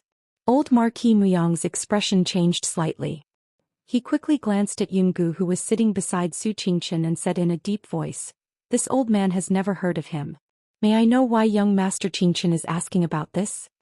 Su Qingchen said, Then about 3 to 4 years ago, Marquis Muyang should not have received a single letter from this Mr. Shen. Old Marquis Muyang's expression had returned to normal. He nodded and said, This old man has indeed not received any letters. If that's the case, this one will take his leave. Su Qingchen's expression darkened and did not say anything else. He stood up and said to Yungu, Yungu, let's go. Yungu looked at Su Qingchen in confusion. She did not understand why he was suddenly unhappy. However, if Su Qingchen was unhappy, she would usually be the unlucky one. So she quickly stood up and walked to Su Qingchen's side. She hesitated for a moment before asking, But didn't you say you would help me find someone? Is it because you can't find him? It's okay, there's no need to rush. Su Qingchen smiled faintly and looked at Yungu, saying, There's no need to find him. The person your father arranged can't come and pick you up. Why? Yungu did not understand. Their entire family is already dead. Su Qingchen walked out without looking back. He completely did not see old Marquis Muyong's expression turn ugly as if he had swallowed a fly. She had never seen Su Qingchen so rude. Yungu nodded apologetically at Marquis Muyong, who was so angry that his face turned green. She quickly chased after him. Su Qingchen, don't be angry. It's not their fault that they died early. I can do it by myself. Don't worry. You'll come with me to Glass City in the future. Are you afraid that the Prince Ding mansion can't support a little girl like you? Su Qingchen's voice came faintly with a hint of joy. I'm not a little girl. Then, do I have to go visit the grave? It's just that. My father said that for the next 3 years I have to visit his grave every year on the anniversary of his death. Otherwise he'll be angry. There's no need. Wait until they're all dead. Su Qingchen said faintly. But didn't you say that they're all dead? Yungu glared at him angrily. I said there's no need. Do you understand? Su Qingchen stopped and looked at Yungu with a gentle smile. Yungu immediately shrunk her head. She lowered her head and said softly, I understand. Su Qingchen was getting fiercer. Sob sob.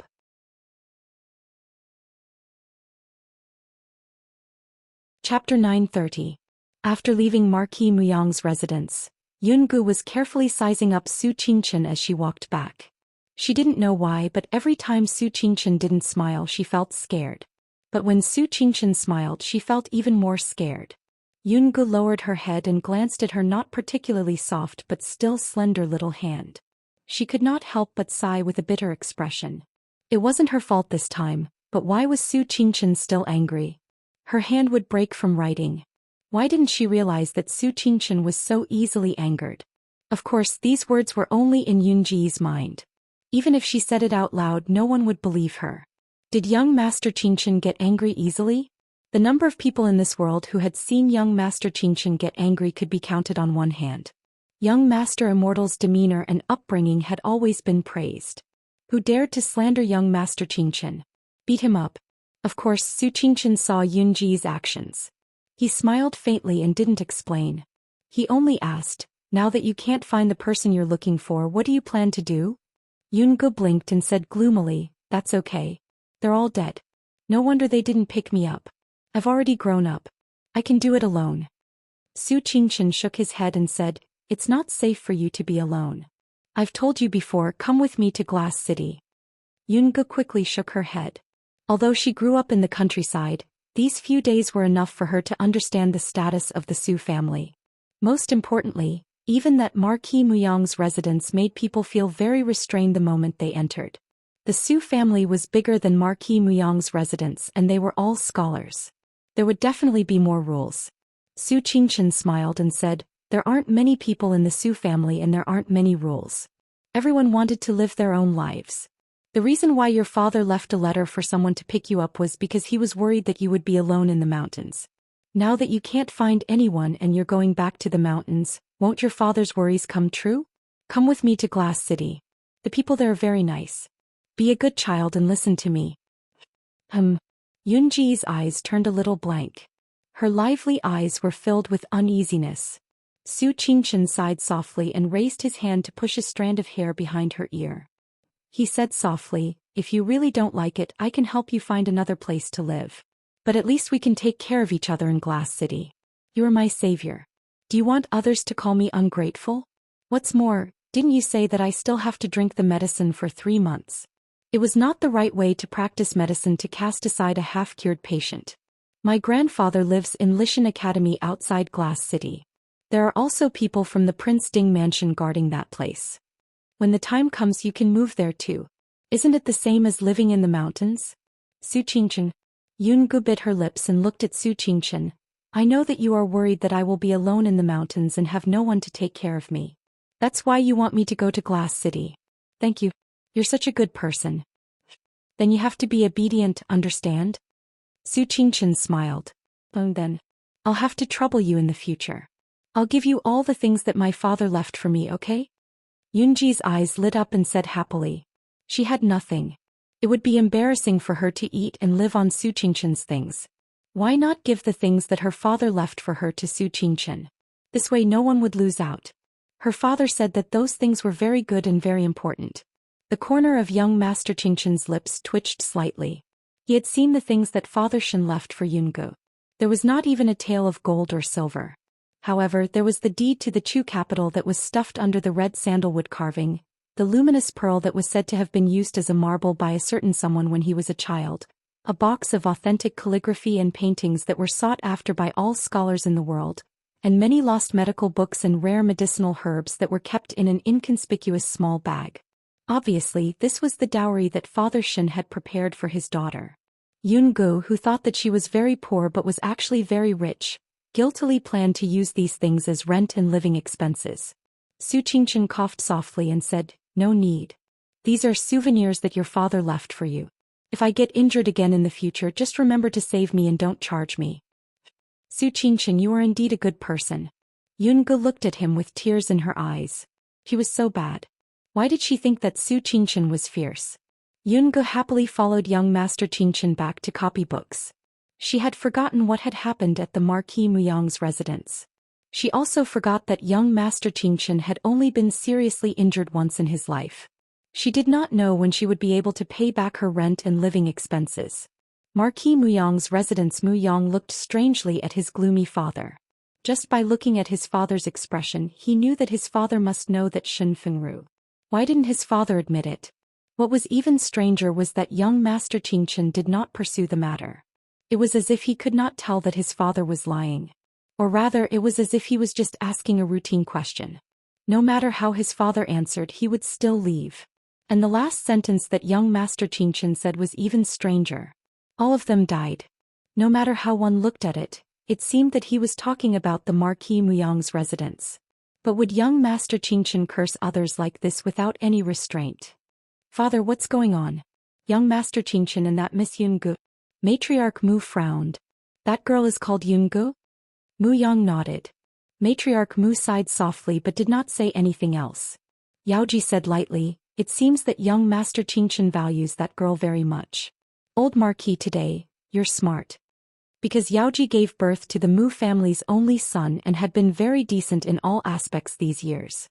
She also helped Mu Yang to deal with some matters in the residence. She was even more considerate than a real daughter-in-law. Therefore, old Marquis Muyang was not angry when Yaoji suddenly spoke. He just said lightly. Obviously, Yaoji had already guessed the reason why Su Qingshen brought Yungu to the Marquis Muyang's residence. Sighing, Marquis Muyang said, "Yes, we do know that Shen Fengru. That girl called Yungu is your cousin." Cousin? Muyang was surprised. He had never heard that he had a cousin. Speaking of which, when that girl called Yungu was born, he should be almost 20 years old. If he really had such a cousin, it was impossible for him to not remember. Matriarch Mu nodded and said, "That girl's mother is my biological younger sister." "Your biological aunt?" Muyang was a little surprised. He still remembered that he did have a biological aunt. It was just that this aunt was only 3 or 4 years older than him and had been in poor health since young. It seemed that she had passed away when she was 16. He had only seen this aunt a few times, so he did not have a deep impression of her. If his mother had not mentioned it, he would have forgotten about it long ago. He immediately understood why his father refused to admit it. With the current relationship between the Dechu state and the Prince Ding mansion, how could his father dare to admit that young Master Qingshen had delivered himself to his doorstep? Wouldn't that make Prince Li suspect that the Marquis Muyang's residence and the Prince Ding mansion were in cahoots? However, it would be good if he could really establish a relationship with the Prince Ding mansion. The problem was that the Prince Ding mansion's fall off the cliff back then could be considered as Marquis Muyang's doing. How could Prince Ding not bear a grudge? For so many years, Prince Ding did not make a move on the Marquis Muyang's residence already made Marquis Muyang uneasy. How could he dare to hope that he could rely on the Prince Ding mansion?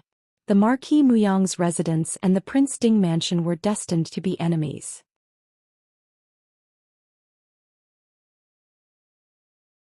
Chapter 931. But Muyang did not expect that the courageous girl with high martial arts skills was actually his cousin. Muyang, who had no sisters or brothers since childhood, could not help but feel a little regretful. But since the girl was taken care of by the Prince Ding mansion, they did not need to copy her heart. It was better not to see her. Su Qingshen took Yungu back to the small courtyard and met Yi Li's smiling eyes. Yi Li did not ask much and took Yungu back to the room to pack up and prepare to leave Jiangnan. That night a group of people left Nanjing and took a boat to the north. The people in Nanjing were excited because of the little emperor's critical illness. Most people did not even know that Princess Ding and Master Qingchen had come and left, taking away their little emperor. The ship sailed steadily on the water. On the deck, Su Qingchen and Yi Li sat opposite each other, admiring the waves that were never seen before. In the cabin, Yungu was taking care of Mo Suyun, who had been unconscious since he boarded the boat. Su Qingchen drank tea leisurely and looked at Yi Li opposite him and said, "Is it okay to leave Dongfang Yu's matter to Qin Feng?" Yi Li looked at Su Qingchen jokingly and said, "It seems that big brother was also scared by Dongfang Yu? Don't worry, Qin Feng is just as calm. Don't worry, there won't be any problems." As for how Qin Feng would deal with Dongfang Yu, no one cared. As long as it was confirmed that Dongfang Yu was dead. Lear came to Jiangnan this time and did a lot of things. Su Qingchen smiled faintly. Although she came to save Su Qingchen, the extra gains were quite considerable. Yi Ying's last attack was enough to make Mo Jingli unable to leave Nanjing for a month or two. He also had to deal with the problems after Mo Siyun's departure and plan how to ascend the throne. It would be difficult for the Dechu state to send troops in a short time. Even if Mo Jingli agreed to form an alliance with the northern tribes of Xiling, he would have to wait until next year to go to the north personally. Yi Li smiled faintly and said, "By then, between the northern tribes and the western hill, one side should have already retreated. At that time, when Mo Jingli sends out his troops, the pressure on the Mahist army will be less." Su Qingchen nodded and said, "Lear has thought it through very thoroughly. Besides, Lear has also planted a few spies in his army. When the time comes, how much strength Mo Jingli's army can really contribute is probably still unknown." "Big brother, you flatter me." Yi Li covered her mouth and laughed. She looked back at the girl who was busy in the half-open cabin and asked, "What do you plan to do, Brother Yunj?" Originally, if Wuyo was still in Glass City, Yungu could accompany Wuyo. However, Wuyo had gone to West Hill. Why don't Big Brother send her to the Prince Ding mansion so that she could accompany Madame Yang? Madame Yang's knowledge and talent are all first class. She can also be taught. Su Qingchen glanced at her lightly and said, "There's no need. Mother and second aunt can also teach her. Besides, second uncle's mansion is also close to our family. Sister-in-law can also accompany her." Yi Li blinked and smiled. "I'm afraid Jing can't wait to be surrounded by the children all day long. How can she have the time? The same goes for eldest aunt and second aunt. Our two children are still in the Su family. It was very difficult to take care of two children who were not even 1 year old yet. I have my own arrangements," Su Qingchen said. Yi Li nodded and smiled. "All right then. Anyway, Yunj is Big Brother's savior. Big Brother has the final say on how to settle her." Su Qingchen only pretended not to hear the teasing in his cousin's words. He calmly held the teacup and started to enjoy the scenery on the sea. Because they were worried that they would be intercepted by Jinnan Palace midway, they did not take the canal. They went directly to the estuary and went north after entering the sea. The Xiling army was not good at water battles. After sailing for more than 10 days, they disembarked at a port not far from the original Chu capital, Chongqing City. Su Qingchen brought Yunj and Mo Siyun along the way slowly and prepared to return to Glass City. Yi Li got on a fast horse the moment she disembarked and brought the people to the battlefield. It had been nearly 2 months since Yi Li went to Jiangnan Road.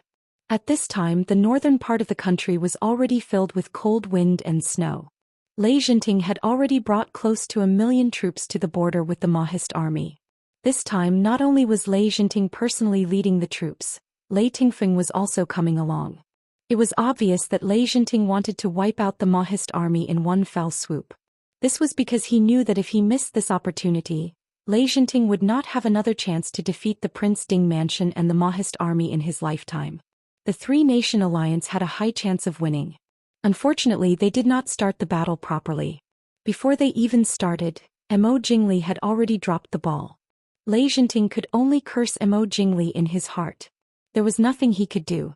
Although they could not wait for the Dechu state's army to arrive, Xiling and Beirong had close to 2 million troops. More importantly, these two countries were in the north and south, sandwiching the Mahist army in the middle. This caused the Mahist army to be attacked from both front and rear. If one only looked at the geography, they were in a much better position than the Northern Alliance. At this time, Mo Xiuyao had already pushed from the border not far from the northern tribe's army to a large citadel in the north of Dechu state. The citadel was less than 100 li away from Spirit Vulture Mountain. It was not far from Feihong Pass and was not far from Enchanting's army. It was also a path that the northern tribes had to pass through if they wanted to go south from the northwest. Now that the war was about to begin, Mo Xiuyao, as the highest commander of the Mahist army, naturally could not charge into the battlefield like before. He needed to control both the Xiling and northern tribes' battlefields at the same time.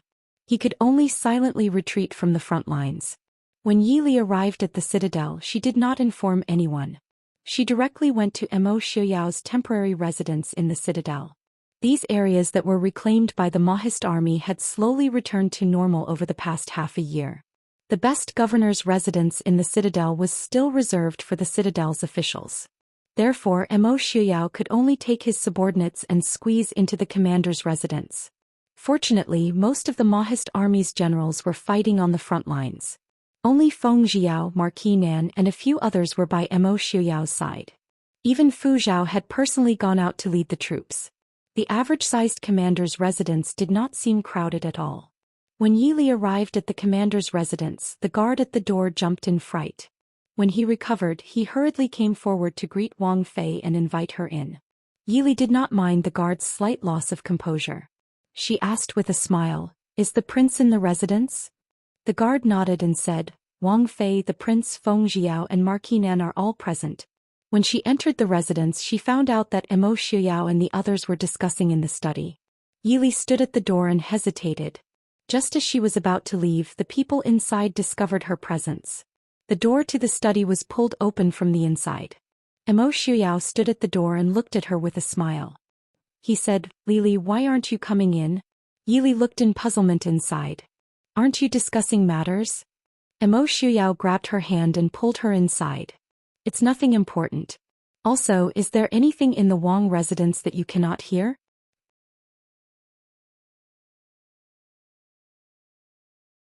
Chapter 932. Inside, Feng Jiao and Marquis Nan looked in surprise at Mo Xiuyao pulling Yi Li in. Feng Jiao reacted the fastest.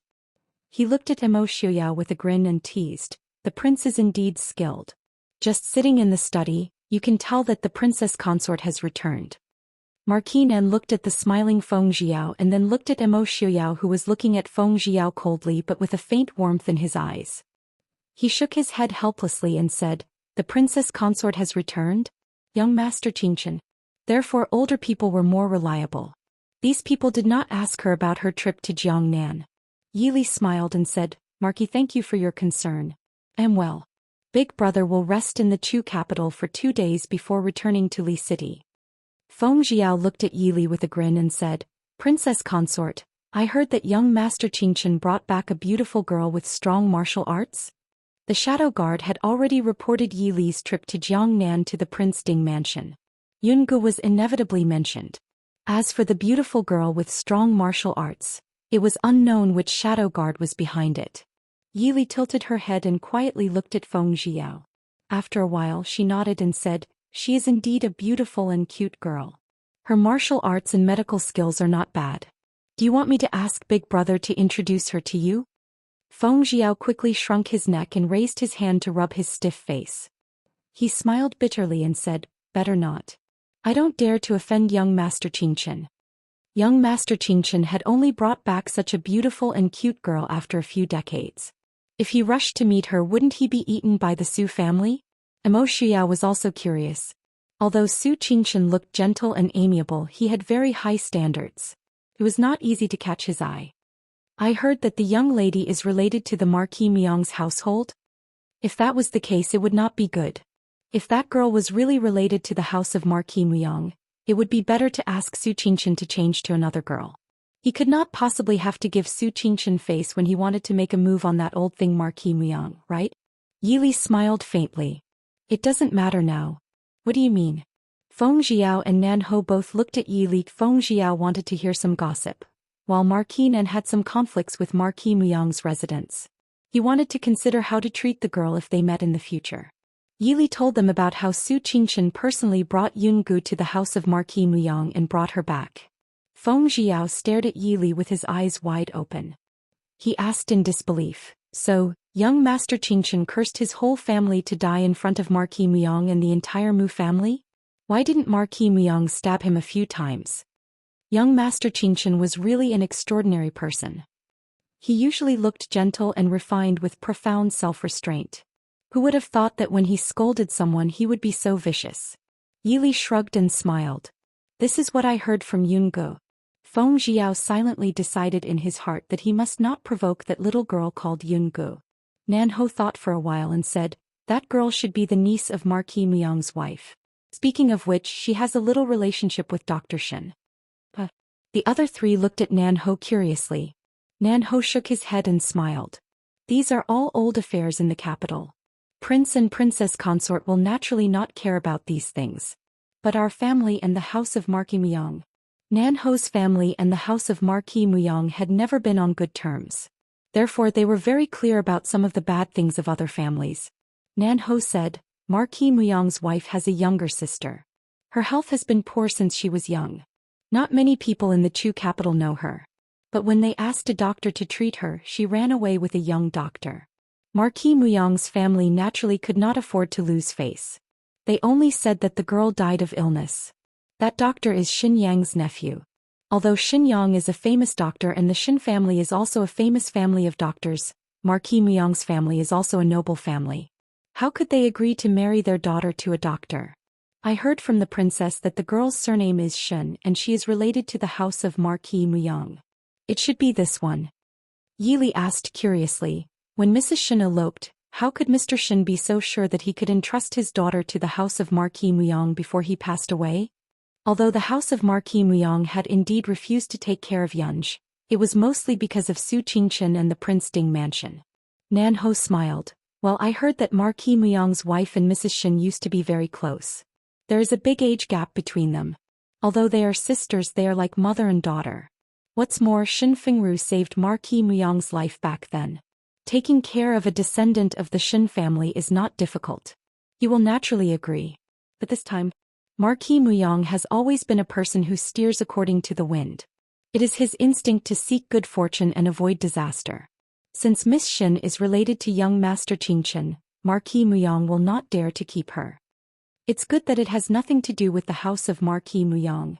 Emo Shuyao nodded with satisfaction. It did not matter whose daughter Shin Yunj was. "Yi Li, it seems that the Su family will have a lot of marriages next year. Except for the youngest Su Qingyan, the other young masters of the Su family were all taken." Yi Li pursed her lips and smiled. "That's not necessarily true." In her opinion, Shin Yunj did not have any thoughts about young Master Qingchen. Although Yunj was already 15 or 16 years old and was at the age when a girl first awakened to love, she grew up in the mountains and did not have much contact with people. She probably understood these aspects later. If there were any feelings for Su Qingchen, in Yunj's words it would be, "Good person, so smart, so powerful, so fierce." Therefore young Master Qingchen's future was worrying. What's more, Yi Li did not really understand what young Master Qingchen meant to Miss Yunj.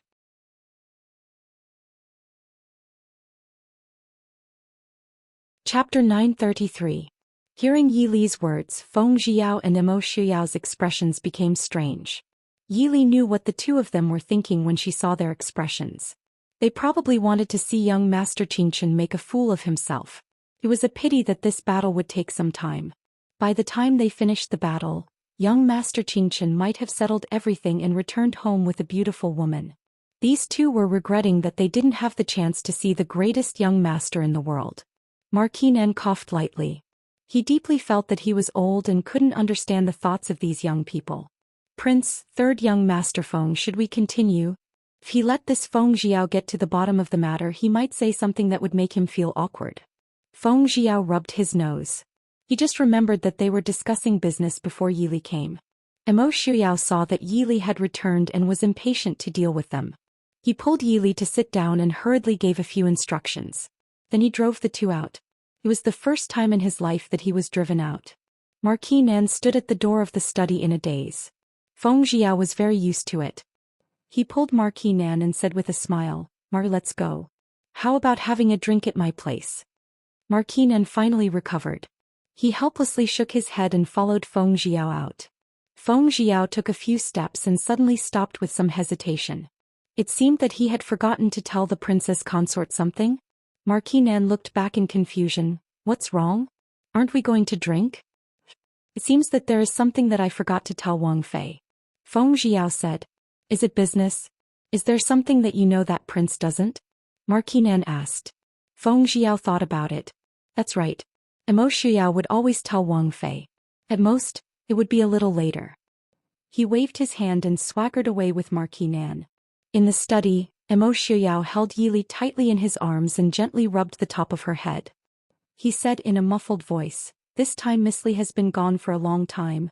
Yili smiled helplessly and said, "How is 2 months considered long?" A round trip from the north to Jiangnan, 2 months was considered fast. However, Yili also knew that this was not the time to go against Emo Xiao. It's my fault. Come back quickly in the future. Sure enough, Emo Xiao said faintly, a day apart feels like 3 years. Does Mr. Li not miss I at all? Yili was embarrassed. She raised her head and gently kissed Emo Xiao's lips. She said softly, I miss you too, okay? Emo Xiao's eyes darkened. He held the back of Yili's head and pushed it in front of him, deeply deepening the kiss. Yili was shocked but was quickly swept away by Emo Xiao's passionate passion. She closed her eyes and sank into the entanglement of lips and tongues with him. Mr. Li. Emo Xiao murmured Yi Li's name in a low voice. Yili felt his deep voice enter her ears and her entire body go numb. She felt her entire body go soft. Emo Xiao lowered his head and gently tasted the sweetness on her pink lips. Mr. Li, Fuang. Fuang. Mother is back, isn't she? Emo Xiaobao's voice mixed with the sound of running came from outside the door. Then there was the sound of knocking on the door. The 2 people who were still immersed in their tender feelings immediately woke up. Yili looked at the door in surprise. Why is Xiaobao in Wei City? Emo Xiao's face was cold as he swept a glance at the door. He said indifferently, last time Feng San went back to Li City to do something, he insisted on following. He's not young anymore. It's not a big deal for him to see the battlefield. However, this scoundrel didn't dare to disturb his time with Mr. Li. Emo Xiao snorted and waved his hand in the direction of the door. The door that was originally locked from the inside opened and Emo Xiaobao, who was lying on the door, almost fell in. Fortunately, Emo Xiaobao had started to learn martial arts in the past 2 years and had some success in the basics. He only needed to lean forward to stand steadily at the door. He looked at his Fu Wang and Yangqin, who were sitting inside with some confusion, and then looked at the open door. She used so much force but didn't manage to open it. How did it open now? Chinga. Yili stood up and looked at her son with a smile. After not seeing him for a few months, he had grown a lot taller. Emo Xiaobao said absent-mindedly. He immediately stepped into the study and rushed in Yili's direction.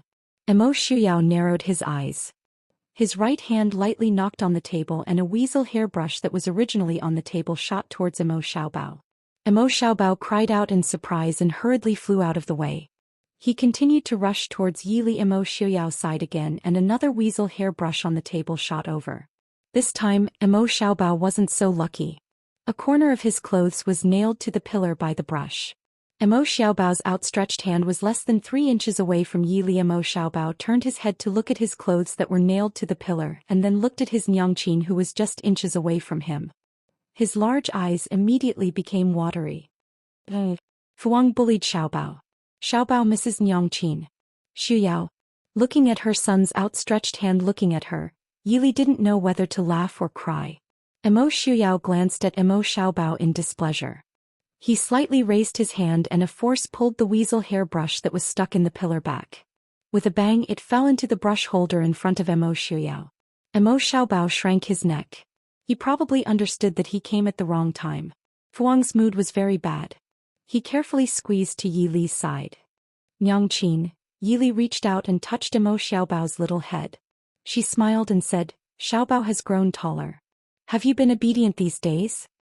Emo Xiaobao's eyes lit up. He nodded heavily and said, Xiaobao is very obedient. Yangqin, Xiaobao has grown up. Yili found it funny and pinched his little nose. Grown up? Do you still want Yangqin to hold you when you grow up? Looking at Emo Xiaobao's outstretched hand asking for a hug, Yili shook her head. Because she was often not by Emo Xiaobao's side these 2 years, Yili can't help but feel guilty and spoil Emo Xiaobao. However, a 7 or 8-year-old child really shouldn't be hugged like this. Emo Xiaoyao's eyes were about to spit fire.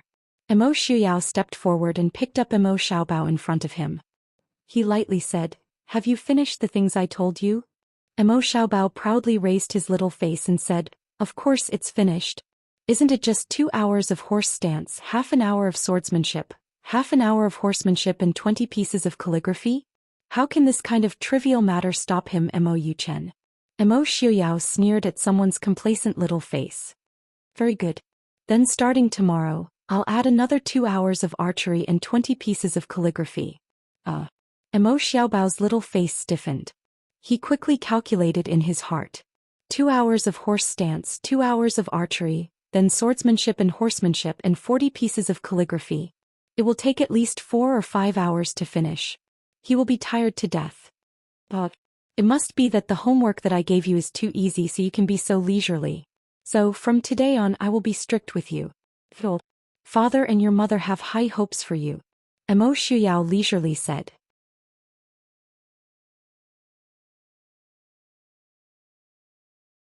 Chapter 934. Wu. Emo Xiaobao cried miserably as he looked pitifully at Yili. Yili sighed and looked up at the roof, pretending not to see her son's pleading gaze.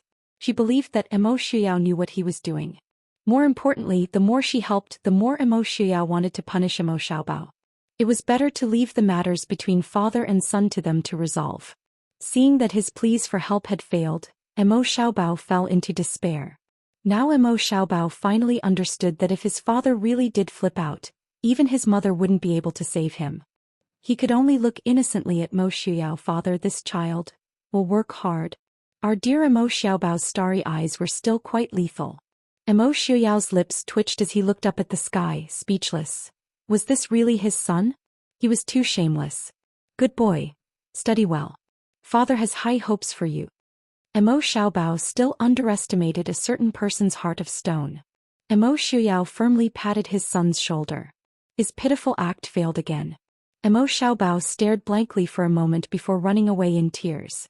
From then on, Acropolis City lost a little tyrant who flaunted his might, and gained a pitiful child who danced at the sound of the rooster. Emo Xiaobao was very smart and didn't need much time to learn. However, the homework Mo Xiaoyao gave him was not something that could be solved with intelligence. No matter how smart Emo Xiaobao was, he would not be able to turn 2 hours into an hour, nor would he be able to turn 40 words into 4. Because of this, the military headquarters clapped their hands in celebration. Of course, Emo Xiaobao also gained something. When he returned to Li City, Mr. Qingyun and the Su family discovered that Emo Xiaobao had grown taller and healthier. Also, the words that Mr. Hongyu thought were barely passable had improved quite a bit. It could be said that he had reached a higher level. Although the battle was fierce, Emo Xiaoyao and Yi Li, who were in Acropolis City, were still quite idle. As the commander-in-chief, there was no need for him to personally lead the charge and arrange the troops. Emo Xiaoyao only needed to control the overall situation and the deployment of troops. Naturally, the frontline commanders would be in charge of the front lines. The reason why Emo Xiaoyao had personally come to the battlefield was just to warm up before the big battle, and also because he was bored. Even so, there was still an endless stream of news coming from the front every day. Yi Li and Emo Xiaoyao spent most of their time in the study. Lei Jinting personally led 700,000 troops to attack Ruichang City. He Su and Murongshan were no match for him. In the study, Yi Li read softly while holding a report that had just arrived on a fast horse. Emo Xiaoyao's expression was calm. He leaned on the chair and said indifferently, "It's not strange. He Su and Murongshan are indeed no match for Lei Jinting. However, Lei Jinting personally went into battle from the start. Moreover, he brought almost all of the main forces of the Shilling army. Is he trying to compete with I?" Feng Jiao raised his eyebrows and smiled. "Once the prince goes to fight with Lei Jinting, the north will give Yelu Yi and Helianjin a chance to catch their breath. I didn't think that Lei Jinting would be willing to make such a sacrifice for me." Yi Li shook her head and said, "This can't be considered a sacrifice. If the northern tribes collapse first, the western mausoleum will have no chance." Lei Jinting delayed Xiaoyao. Not only did he give the northern tribes a chance to catch their breath, he also delayed the battle. In another 1 or 2 months, the Dechu state's army should arrive. Feng Jiao frowned and said, since that's the case, we should defeat the northern tribes first and then focus on dealing with the threat in the south. Otherwise, the situation of being attacked from both sides would really make one feel infuriated. That's right, Wang. News of Mo Jingli's ascension should arrive in the next 2 days, right? Feng Jiao asked curiously. He didn't think that Mo Jingli would actually ascend the throne in the end. Although the ascension came a little. But at least he had fulfilled Mo Jingli's long-cherished wish. Yili nodded and said, it should be soon. Once Mo Jingli ascends the throne, it will be time for the Dechu state to send out their troops. Mo Xiuyao stared at the large map of each country's military strength and war situations spread out on the table in front of him. He pointed at the northern tribes and said, since that's the case, let's take care of the northern tribes first. Coincidentally, there should be news of Yelu Hong. Marquis Nan frowned and said, then what about General Murong? Once Ruichang City was breached, then Acropolis and Feihong Pass would be next. Marquis Nan couldn't help but worry. Mo Xiuyao smiled faintly and said, let I see how powerful Lei Jinting, the West Hill war god, is. Marquis Nan, I'll trouble you to guard Acropolis. Feihong Pass is guarded by old General Yuan Pei, so I can rest assured. In addition, I will order Fu Zhao and Lu Jingxian to lead 200,000 troops back as reinforcements. Marquis Nan was shocked and said in a low voice, if the prince calls General Lu back, then what should we do in the north? Once Lu Jingxian led his troops back, there wouldn't be a single general who could take charge of the northern tribes. It was a pity that Zhang Qilon was guarding the West Hill thousands of miles away, and Ling Huai was in the Chu capital. Otherwise, there wouldn't be such a shortage of generals. Mo Xiuyao raised his eyebrows and smiled, I will still go and meet Helianjin personally. In the battle 18 years ago, Mo Xiuyao never admitted that he was defeated by Helianjin. However, the Mahist army was indeed greatly weakened by Helianjin. This matter naturally had to be resolved sooner or later. The southern marquis was slightly stunned by the killing intent in Mo Xiuyao's words. He nodded and said, this general obeys. However, this general is not belittling himself, but I'm afraid. So many people might not be able to stop Lei Jinting. The title of Lei Jinting as the West Hill war god didn't fall from the sky. At least among the generals in the Prince Ding mansion, other than Prince Ding, no one else had the title of invincible war god. To ordinary people like them, victory and defeat were common occurrences in battle. Marquis Nan had been on the battlefield for a long time and had also suffered many defeats. Mo Xiuyao pointed at Feihong Pass and Acropolis. He smiled and said, 3 months. Defend these 2 places. Marquis Nan, do you think there's a problem? Marquis Nan was silent for a moment. Prince Ding meant to conquer the northern tribes in 3 months? After a long time, Marquis Nan stood up and said loudly, I accept the order. I swear to defend Acropolis with my life. Mo Xiuyao nodded with satisfaction and said, then I'll have to trouble Marquis Nan. As expected, within 2 days, the news of Mo Jingli's ascension to the throne finally spread to Acropolis. After receiving the news, Mo Xiuyao didn't even bat an eyelid. He casually threw the booklet aside and stood up to reach out his hand to Yi Li. Yi Li smiled and shook his hand.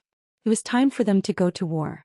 Yi Li and Mo Xiuyao didn't send Mo Xiaobao back to Li City. Instead, they brought Mo Xiaobao to the army camp. The Mahist army men had to enter the army camp at the age of 10 to gain experience. Although Mo Xiaobao was only 7 or 8 years old, there was no harm in following along. It was his first time in the army camp and Mo Xiaobao was indeed excited. It was a pity that Mo Xiuyao's daily homework was like a mountain pressing down on his head. He didn't have the energy to play with cats and dogs. This time, Mo Xiuyao was also different from the previous time when he was in a stalemate with the northern tribes. Hundreds of thousands of Mahist army were as fast as lightning. They charged towards the city where the northern tribes were stationed. The northern tribes were originally nomads. They were good at long-distance raids and strong attacks. However, they were extremely weak when it came to defending a city. In just 5 days they were forced to retreat 400 li before they could regain their footing.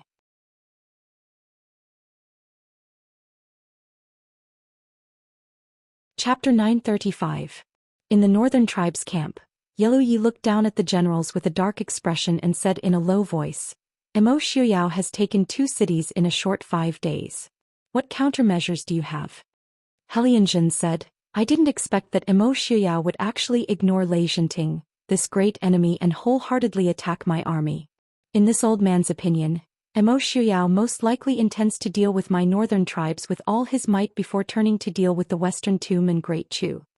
Yelu Yi looked at Helianzhen and said coldly, in other words, General Huyan's plan to ally with Xiling and Dechu state has completely failed?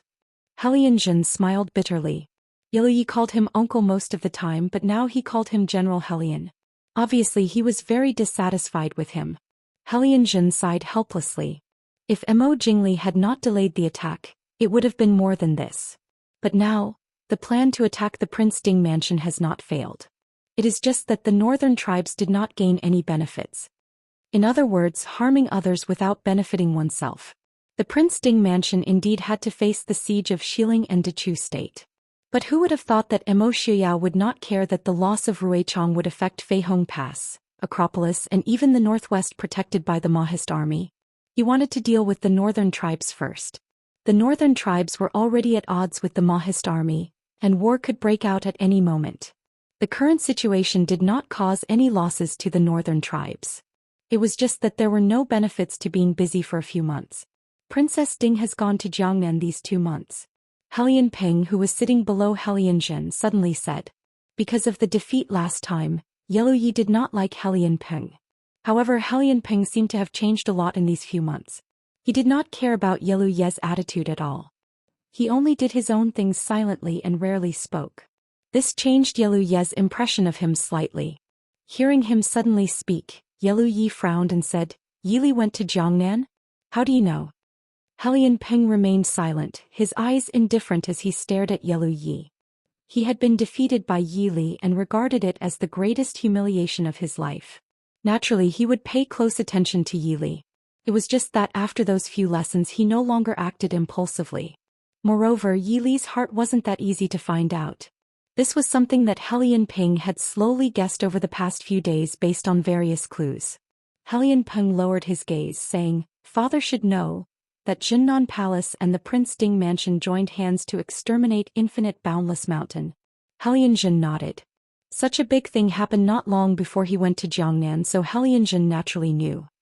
Helian Peng said, however, after Infinite Boundless Mountain was exterminated, young Master Qingchen went missing for a period of time. However, Glass City did not send anyone to deal with this matter. During this time, Yili has not appeared in front of anyone, so he must have gone to Jiangnan. A trace of anger flashed in Yelu Ye's eyes as he said in a low voice, It's Yili again messing up eyes matters. Emo Jingli's sudden delay in dispatching troops has something to do with Yili. Helian Peng nodded, saying, It should be so. However, even if Yili didn't go, I'm afraid that the matter of the 3 countries forming an alliance wouldn't be so easily resolved. If young Master Qingchen hadn't gone missing, the person who dealt with this matter back then should have been young Master Qingchen. Everyone was silent. Although that was the case, young Master Qingchen was still on the surface after all. It was important to guard against him. And now they didn't even know what Yili had done in Jiangnan. Helian Peng said, Prince Ding probably wants to drive our northern tribes out of the pass before the Dechu state sends troops.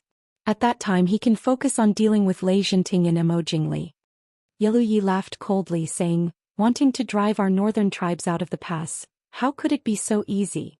You guys tell us how to deal with Emo Xiuyao. Everyone looked at each other. Yelu Yi frowned and said, Helian Peng, tell us. Helian Peng said in a low voice, Our northern tribe's army is good at fighting face to face. Our cavalry is even better at long-distance raids, but we are not good at defending a city. Now that the Mahist army had the initiative, in the words of the people of the Central Plains, they were using their weaknesses to attack the enemy's strengths. Failure was something that could be expected. Then what do you think we should do? Yelu Yi asked. Helian Peng said, In my opinion, we should play to our strengths and avoid our weaknesses. In the entire northern tribes, other than the palace, there were no decent cities. The soldiers of the northern tribes naturally didn't need to defend a city. Now that they had suddenly switched from offense to defense, they naturally had their hands and feet tied. Yelu Yi thought for a moment and looked at Helianzhen. Uncle, what do you think? Helianzhen nodded and said, Peng Er's words are reasonable. I'm also serious. Our army is at a disadvantage in defending a city. Why don't we take the initiative and attack?